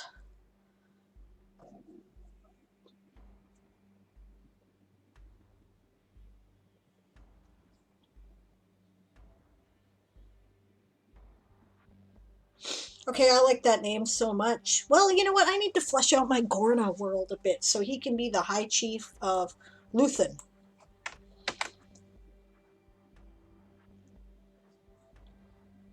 Which I forget. What did that mean? I constructed that from my orc stuff.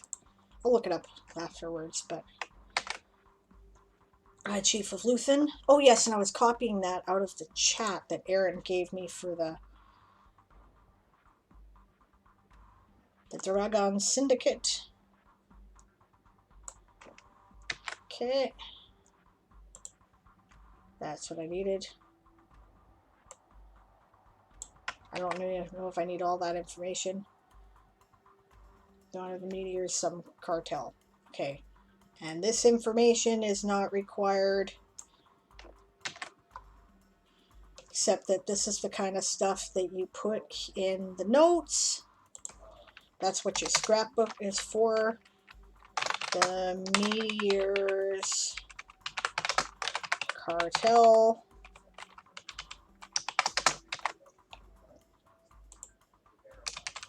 There, now I'll remember that. That's what that shit's for. Because we don't want that in the article, but I do want to remember it.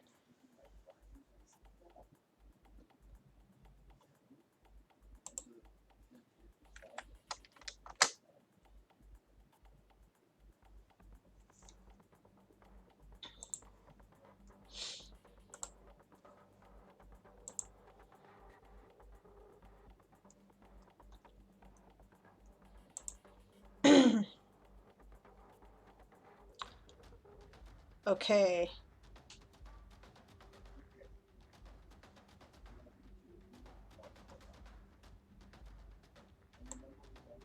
Nahiath. Nahiath, maybe.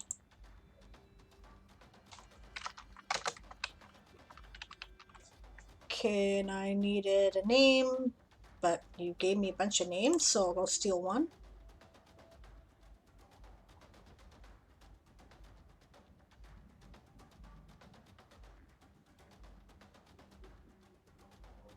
Gargan sounds more appropriate for this particular culture. Gargan. Bloodhaven. Which is, by the way, what Nahiath means.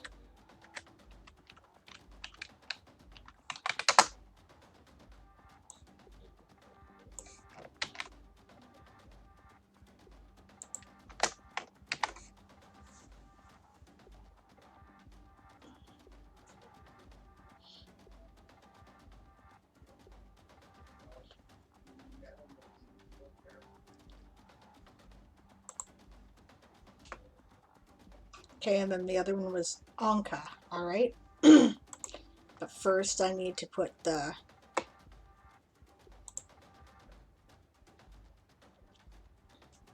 I think I like this one. Ixwe Yazun. That sounds like a good name. You know, I didn't think I had any of these cultures developed, but I actually have them more developed than I thought I did, because I know right away whether a male or female leader is appropriate. And why. High Megas of Zokamakche. I might have to fiddle with these names afterwards, because these lizardish names sound remarkably like Central American languages, Aztec and whatnot to me, and I don't want to imply colonial bullshit. But on the other hand, if you got a forked tongue, probably a lot of it's in, you know, pointed teeth. Might sound like that if you were trying to make speech, so I don't know. I love the sound of the language, by the way. I think it's really, you know, Zokamakche. That's a beautiful word, isn't it? I mean, Aaron says perfect, and collies sound like that in my head. Okay, great.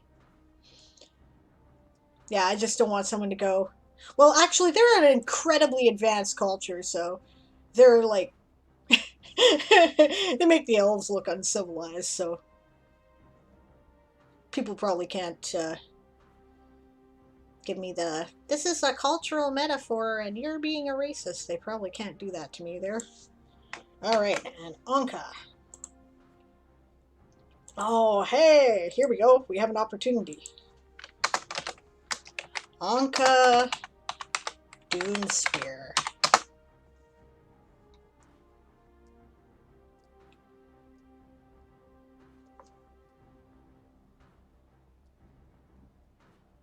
Orcish I had.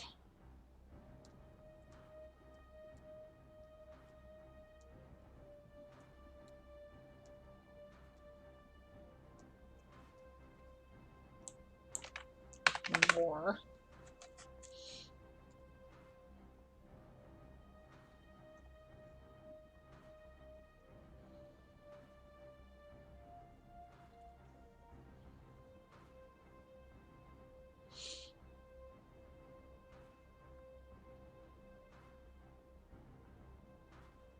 Tarakar, that's the word I was looking for.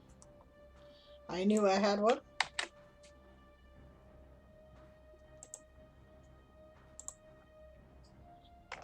Tarakar, Warlord of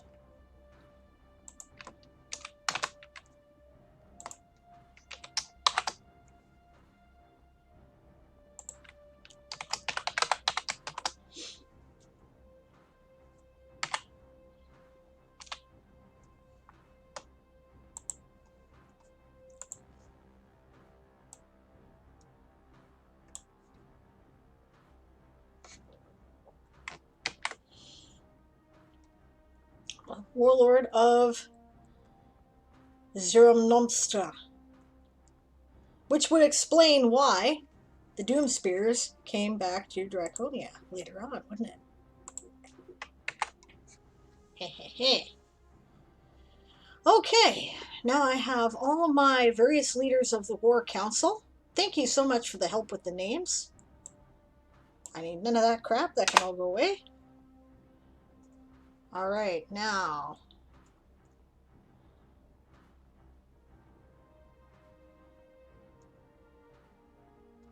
I don't think I want to get into culture.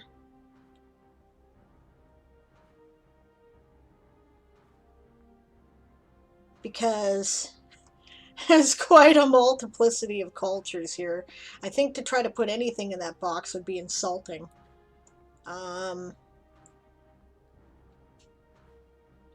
Assets. Okay, now what I need to do is decide on the fleet size. Huh.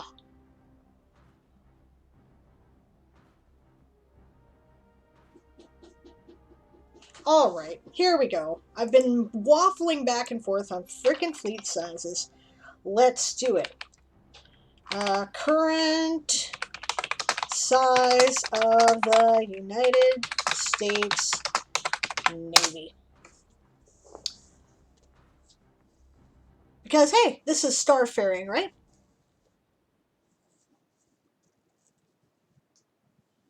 Wow, that is much less than I thought it was. Okay, I was worried that I was undercutting the amount of defense because I was having like, fleets of a dozen to 20 ships, but there's only 290 deployable ships in the US Navy, which is one of the major sea powers of the world.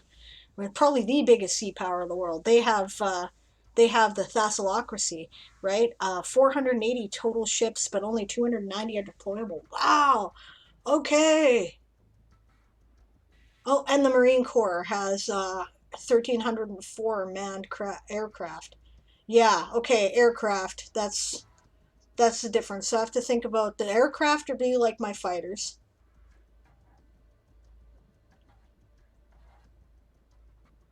Huh.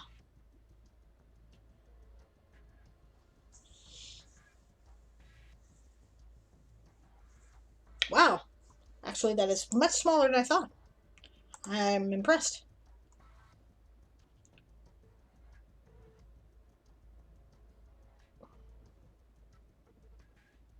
Yeah. Oh, that's true. There is that. The Uncali think that elves are wonderful. Wonderfully tasty, that is. Yeah, that's true. Okay, so.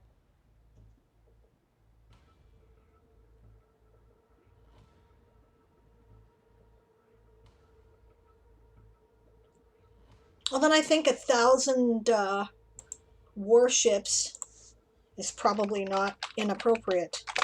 The members of the Solstice Pact between them could, there's a word for this, deploy.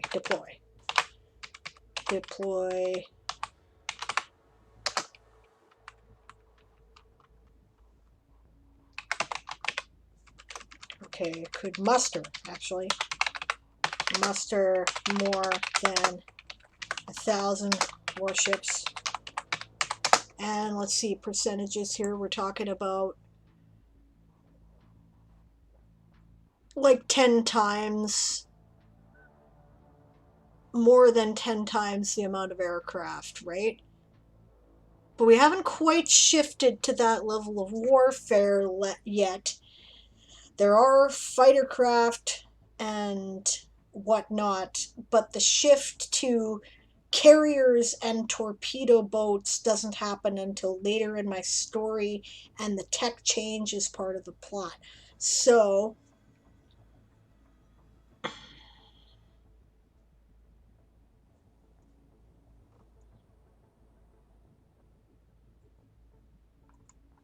okay, so we'll say, because we haven't quite shifted there, we're still in Age of Sail type stuff, and up to 1,000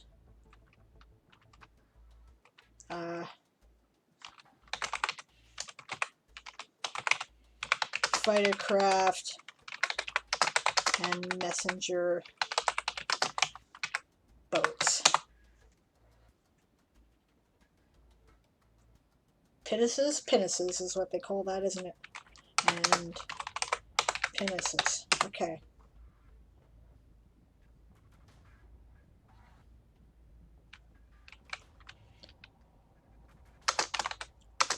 Of course, most of them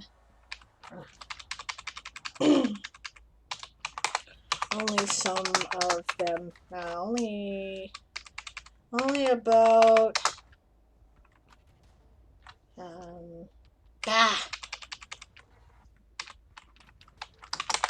only about 60 to 75% of them were available to deploy at any given time. However, depending on momentum of the conflict, and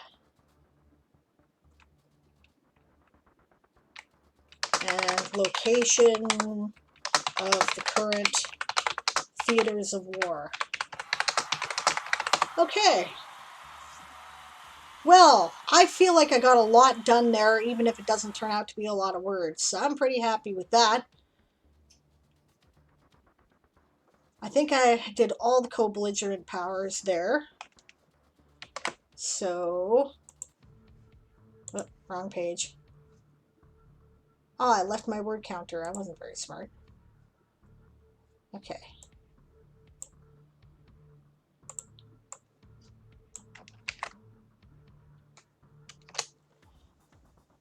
And my comments about, wow, that's a lot smaller than I thought, isn't to say that I mean, obviously the American Navy's huge, right? But it was a matter of, you know, I just thought there were more ships in the world. You know what I'm saying? Right? Like,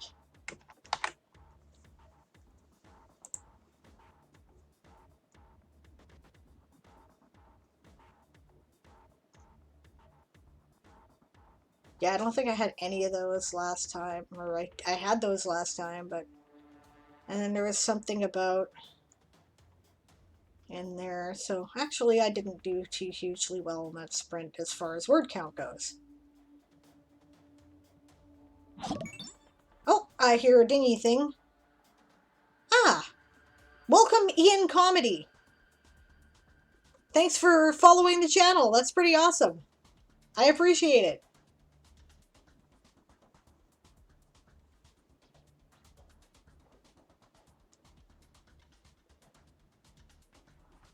All right.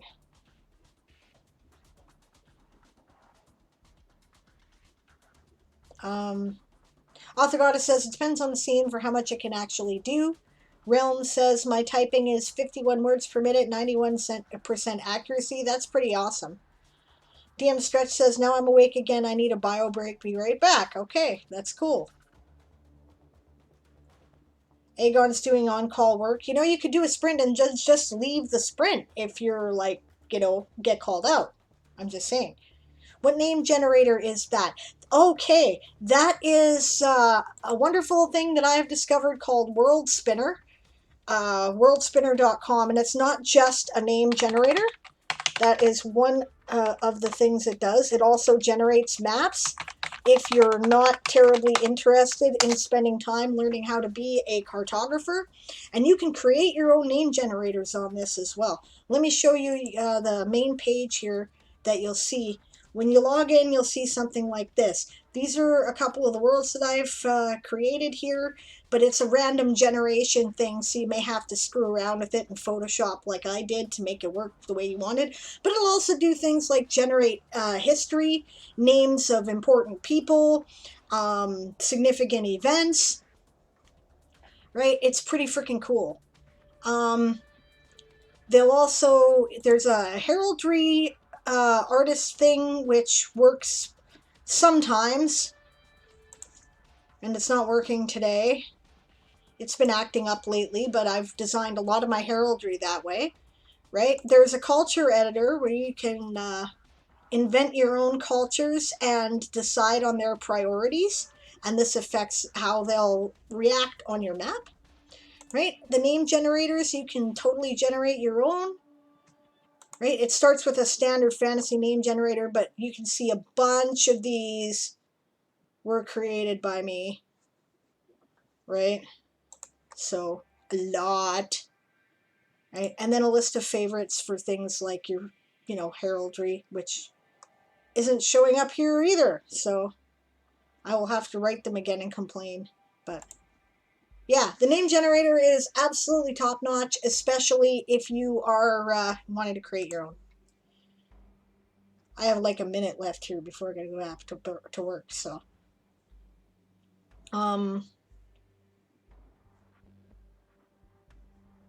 Muster, says Aaron. Yes, actually, I didn't hear you, but I didn't see that, but I thought of it, I guess, about the same time.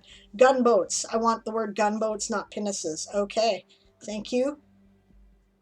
Author Goddess did only 191, which means she had to look up names too, so she's like twice as fast as me. Still. DM Start says, been doing a bit of research for my statue article, came across the goddess Hecate. I can tell you stuff about Hecate if you'd like to know more. Aaron Reese said, you know what Zeus said when the other Dodecatheon asked him what they should do about Hecate? Leave the bitch alone. That's what he said. And I quote. I'm not making that up. Okay. Oh, and did you know that Cerberus or Kerberos, it means spotted. So basically, the three-headed guardian to the gates of the underworld is named Spot. Just saying. Big scary dog, right?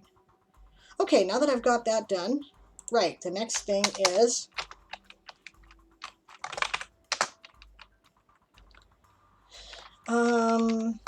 each of the larger imperial powers of client states also have their individual, or had, because this is an extinct group, had their individual war councils made up of war leaders and political leaders from their dependent powers.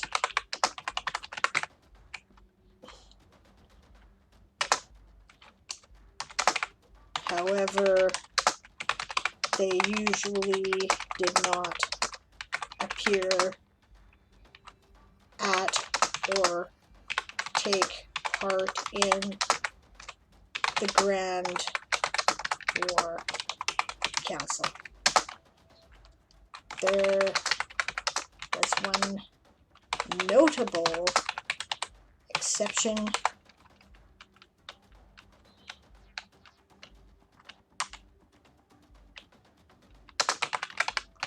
Near to the end of the conflict.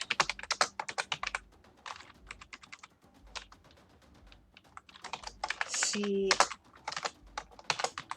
Alatha person. All right. And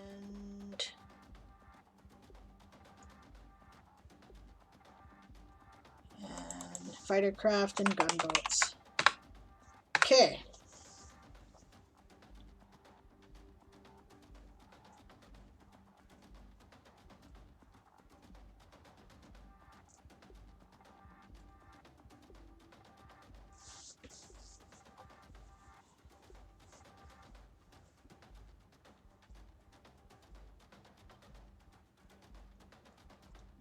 All right, let's see what this looks like here so far, so I know where to go from there.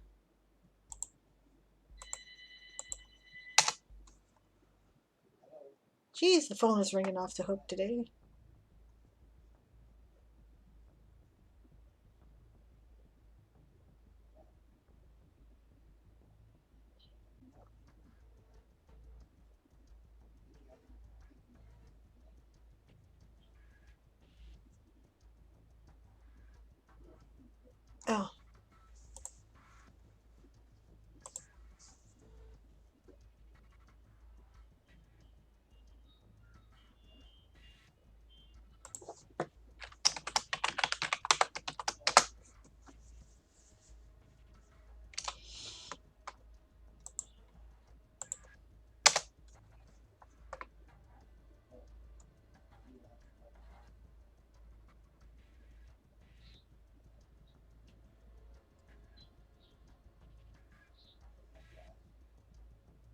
think this probably would look better in an allowed box.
All right.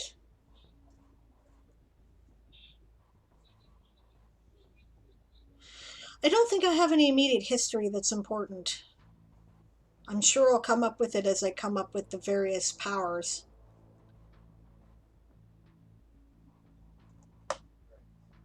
So now what I need to do is write all the sub-articles for these articles so that I can get the diplomacy web up and running.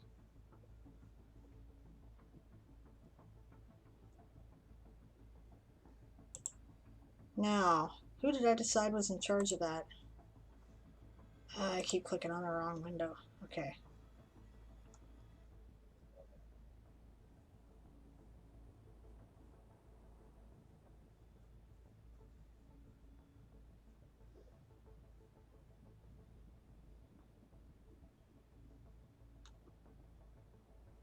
Oh, this is the big one. Okay.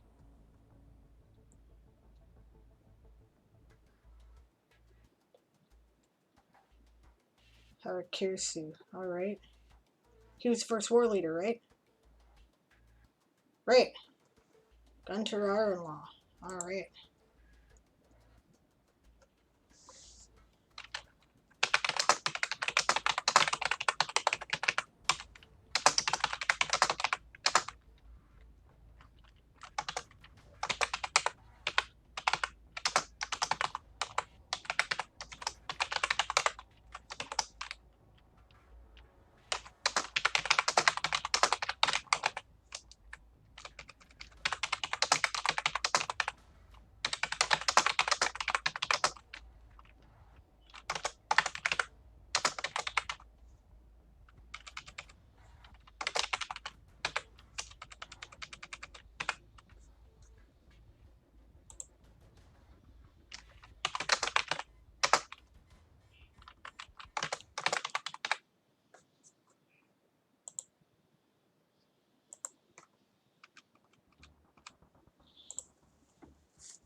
I have his name. He's in here in my culture editor.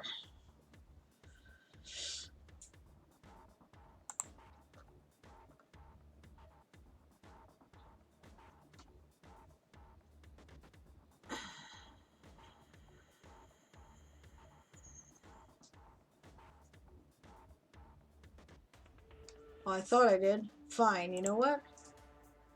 Cheating.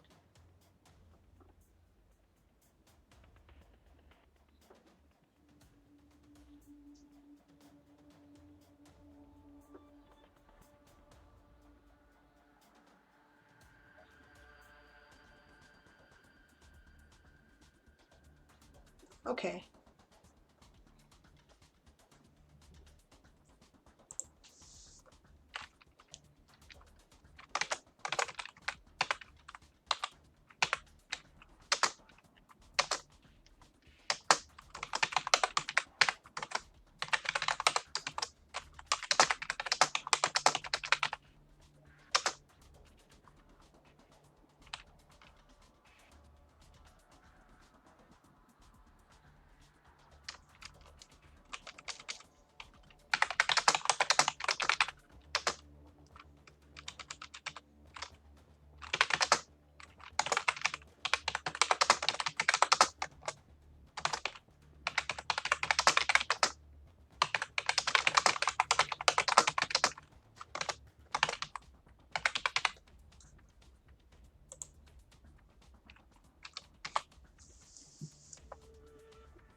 Harakrisu means sword of honor, by the way.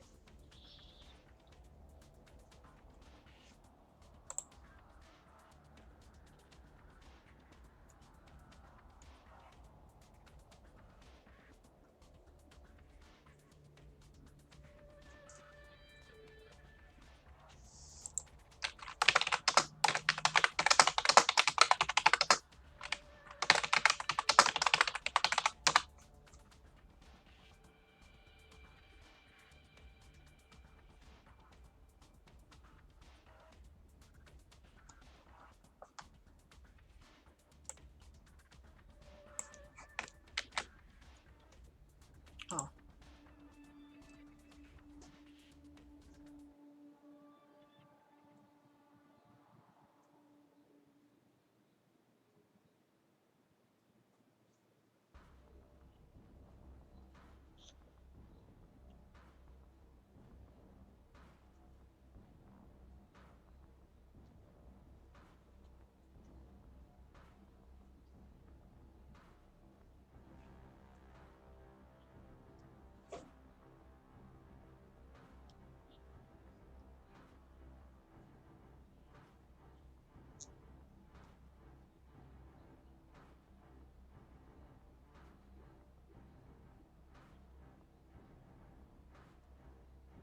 Hmm.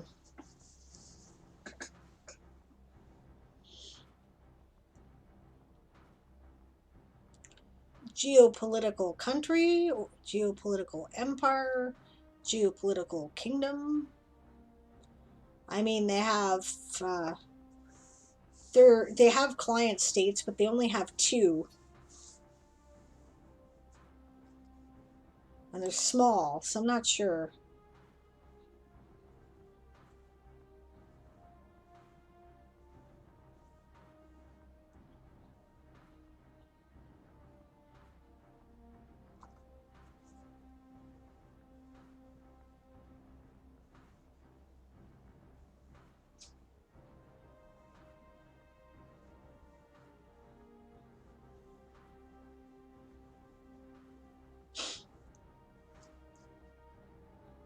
Hmm.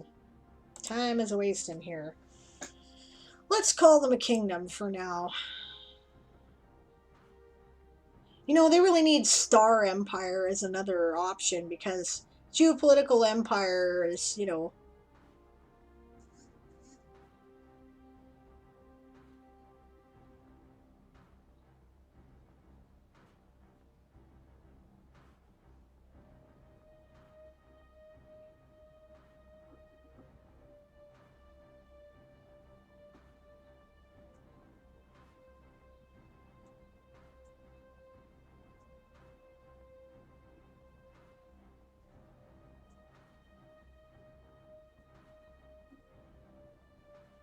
There are a lot of different options in here. Yeah, Star Empire is a totally different animal from an empire, I mean.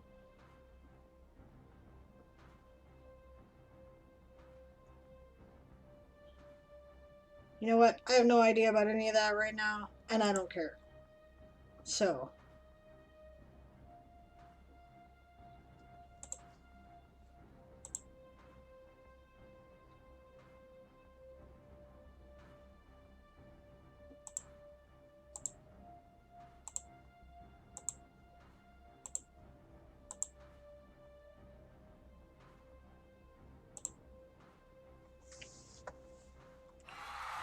Alright. Counting up this word count is going to be a nightmare, because I split it up so much.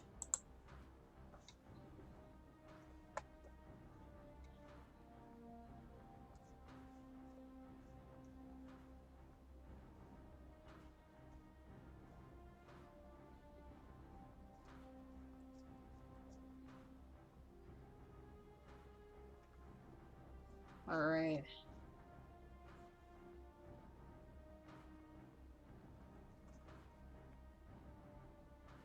Okay, those will count as 2 words, and I know that I had the allowed box there that I set up. Okay, and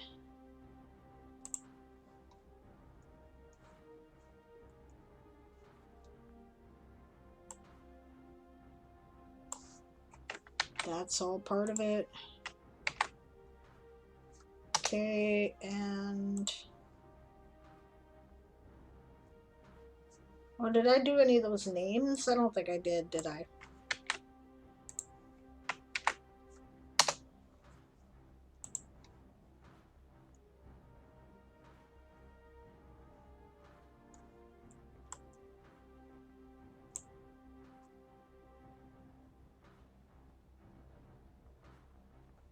So, okay. So like 7 more than what it says. So 141 would be my total.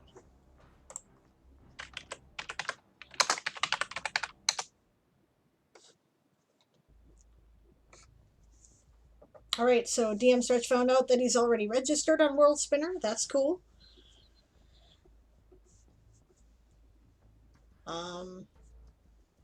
Yeah.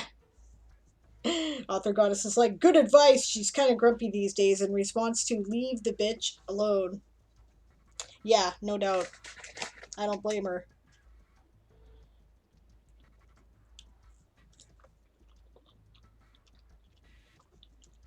Oh, yes, please, says DM Stretch. Okay.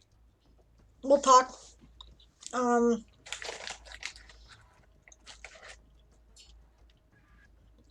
She has a bunch of different ways in which she's perceived, depending on where and when and who, right? So let me know in what context. Like, are you looking for strictly historical? Are you looking for strictly historical within the like Athenian period? Are you looking for more fantasy?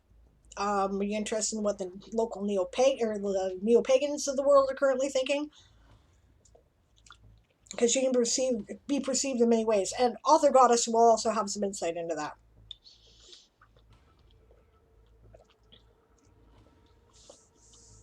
DM Stretch says, yeah, I knew that about Kerberos. And World Anvil is more fantasy, world-based, and space-based. That's true.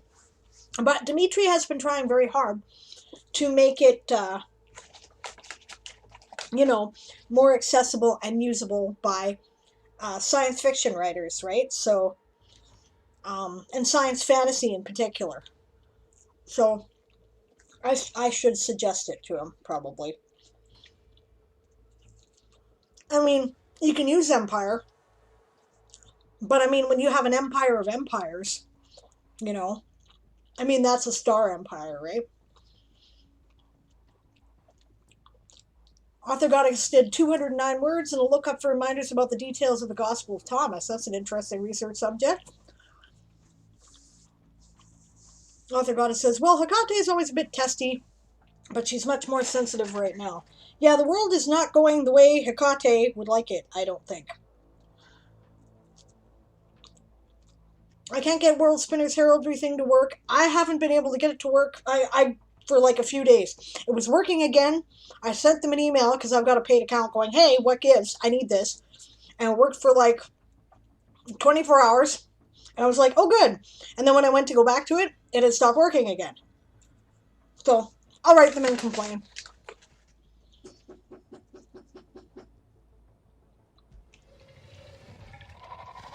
Was that a knock or was that you with your pipe, dear?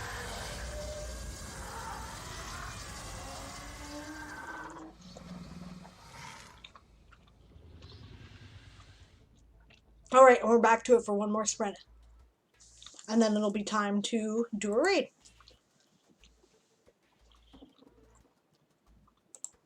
Let's see, you had a question. I'm writing about a statue that the PC's been sent to acquire. They find out it has evil necromantic links. The employer wants to use it as a focus for a dark magic blood ritual. I'm looking for ideas for that. That's a very good question from Author Goddess. You should talk to her about it. Do you require a Greek deity?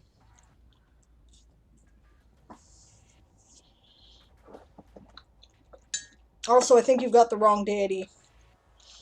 Hecate isn't evil, she's just dark. She's a goth, okay? Aztec is much more into blood magic. Yep, that would be more historically accurate. Even their goddess of joy and chocolate is like, yeah, like she still accepts blood sacrifices. Okay, necromancy is magic of the dead, not magic of blood. So Hecate would have come up in a search for necromantic magic because Hecate deals with traversing the crossroads between the worlds. She's a psychopomp, right?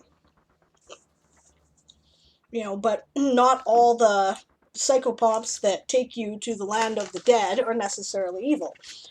I mean, you know, fictional example, Terry Pratchett's Death is a psychopomp, but he's not a bad guy. Now, granted, she's temperamental and really violent, but, you know, would she want blood sacrifices? Well, in as much as the Greeks liked you to burn the entrails for them, sure, but otherwise, you know, entrails are the animals you killed, you got the meat, and they got the entrails, which you burned. I mean, you know, lots of fiction writers use it, but it's not entirely accurate. I mean, you can. People will believe it. It's just a D&D campaign. Okay. I don't want to do any of this right now. I don't need any of that at the moment. I might need the geopolitical stuff.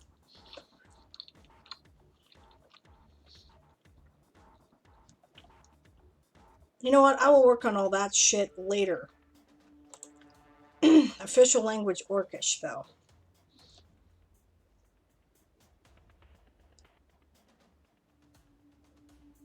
I'm just making like... Okay, yeah, that's enough of this. I'm just trying to make basic articles to describe my powers. And I can flesh them out later when they need. This one I need to flesh out, I'm pretty sure, because this is the Talesian Orcish nation. I'm going to need this for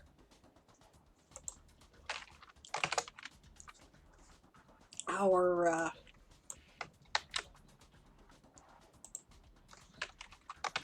D&D campaign, but oh, for crying out loud.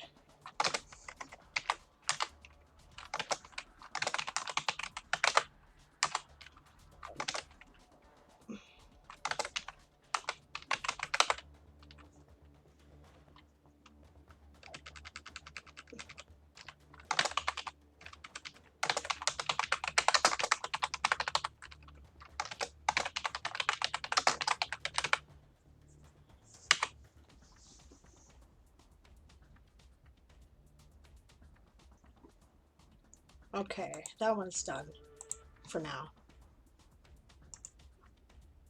I guess I should have kept it open for my word count, eh? Alright.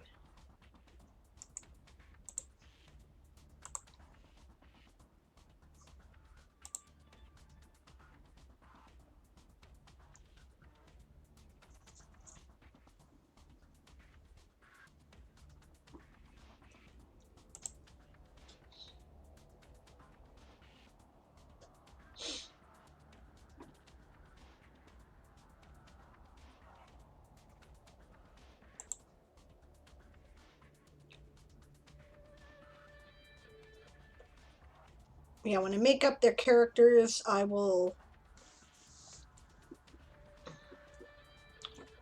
Oh, yeah, and I need to decide the type. This is a...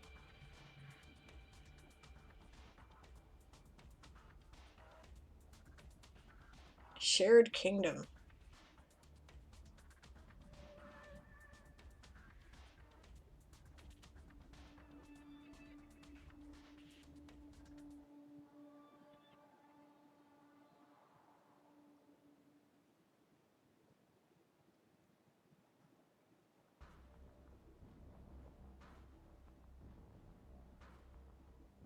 Definitely not a republic.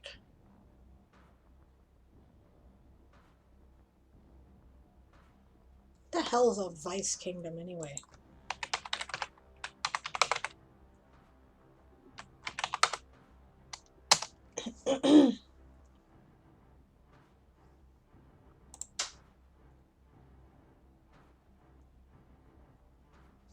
Alright.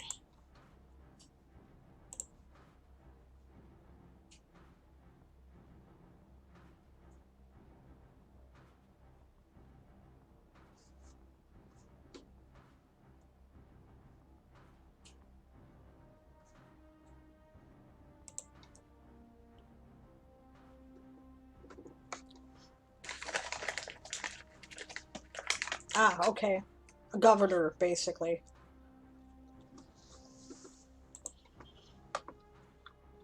Well, it's not that.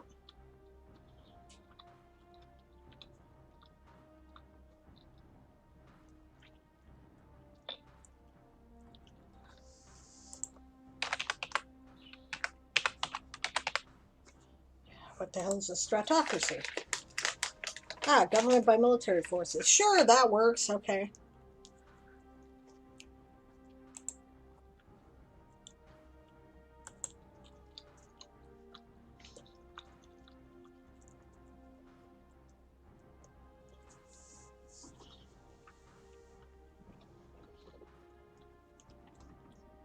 Alright, good stuff. Now I have a basis for that.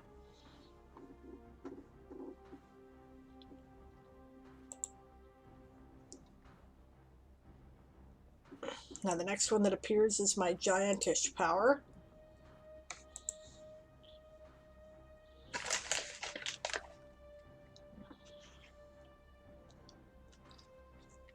I thought they were going to be hard, but actually they're kind of Vikings, so...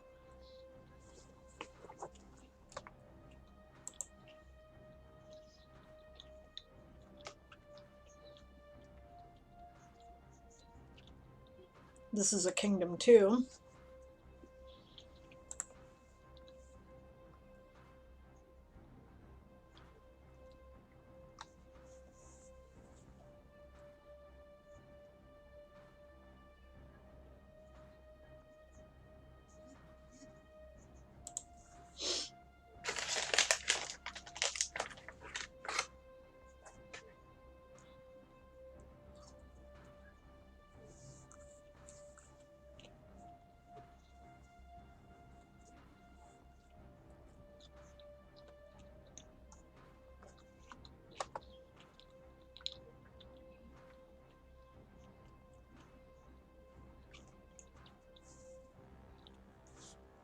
Alright.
The hell did I say his name was again?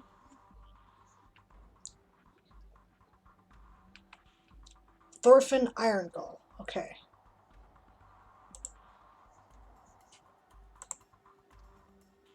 What is that? Oh, because I didn't.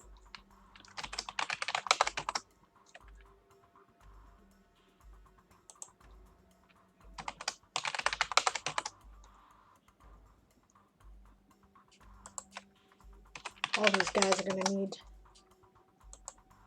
articles eventually.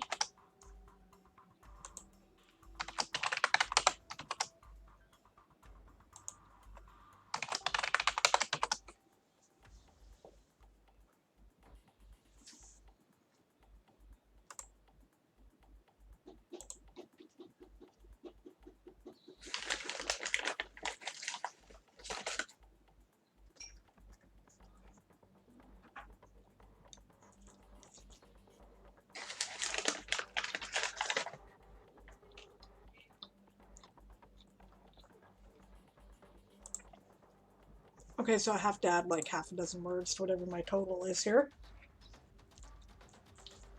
Ah. Thorfinn Irongull. Okay.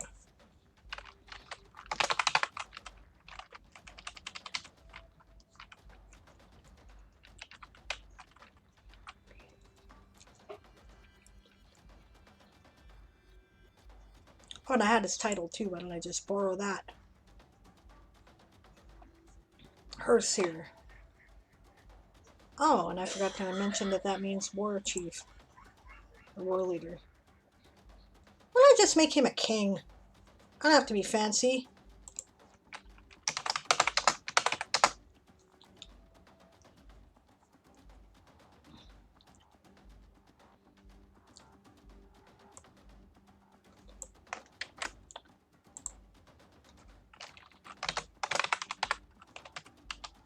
Or fear. Ah! Irongull.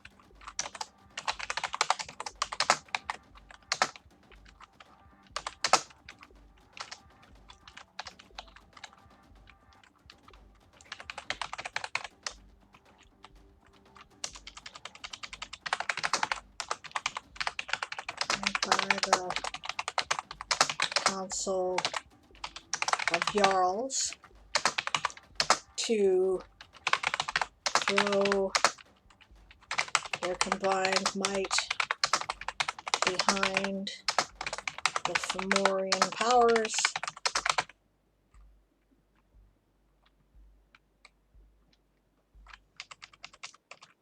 to try to break up the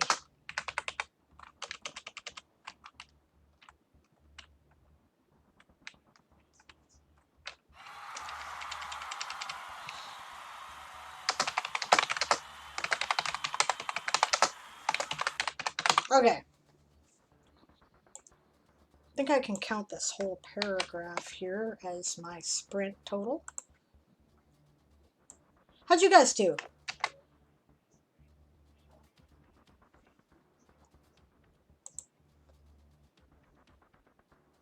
Okay. Plus another dozen.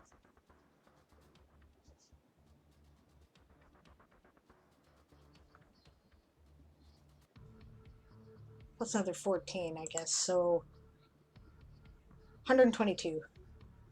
Funny, I thought I did better than that. I might be missing something.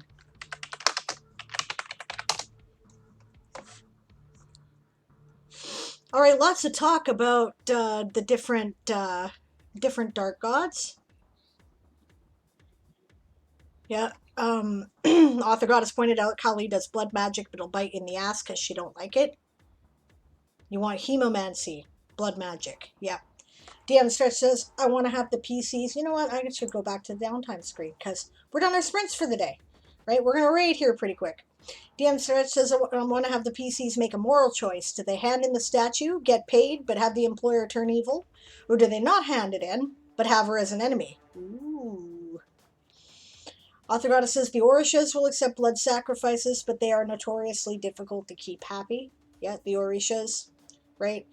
And they much prefer rum. Yep. DM Stretch says, I'm going to take bits from all over the place, mix it up, and reskin it. Good idea. You're not pissing anybody off. DM Stretch says, doesn't have to fit the real world story, just needs names and scraps of ideas. All right. Author Goddess says, Zolotl is a good one as he deals with chaos and destructive death. Tlazol Teotl is the goddess Sable was talking about earlier. Yep. I might add elements of Warhammer as well. DM Stretch did lots of Google searching. That's excellent. Good for you. And obviously, Author Goddess was helping DM Stretch with pagan deities, so nice. I don't know if anybody else did any sprint in the last one. Thanks for joining me today, guys. Next week, what if it's not a statue but a chalice? Okay, that's cool. Or a cauldron might also be appropriate, depending upon if you're dealing with a goddess or something Celtic. The Morrigan might work for that. That's possible. The Morrigan can be pretty sinister, right? They're violent. They're like, they drink blood from the battlefield. They're scary. So,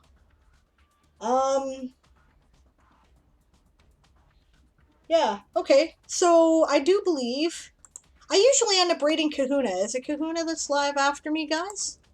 Let's find out. Oh no, it's Black Maggot. Is Black Maggot live? I am looking forward to that.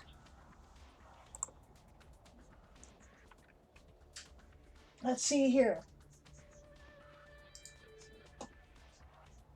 Black Maggot is live. All right, so we'll be rating Black Maggot, who will also no doubt be doing writing.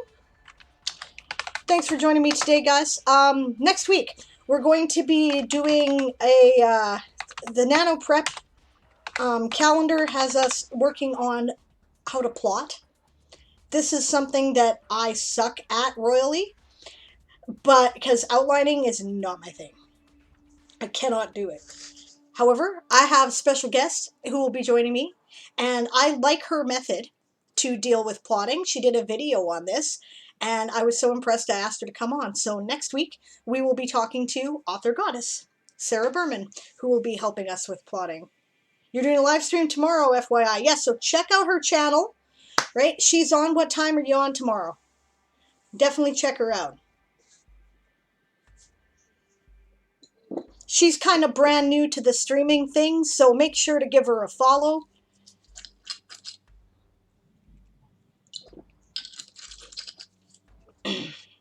But she's done lots of YouTube videos and stuff, right? So whenever the kids give you a moment. Okay.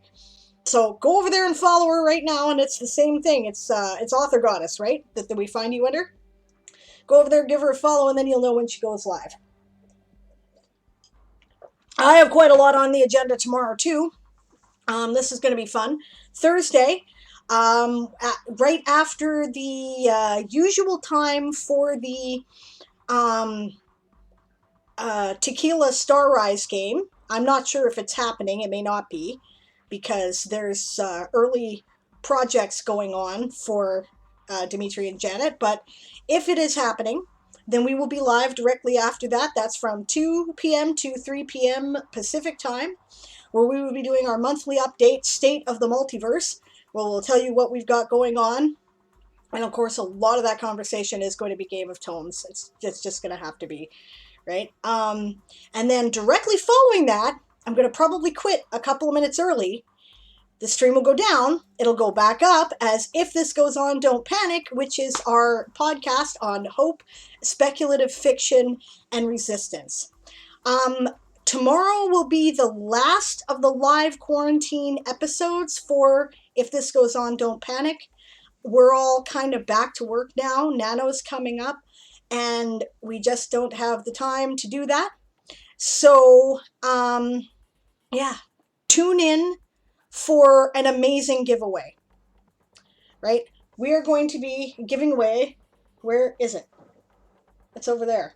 Okay.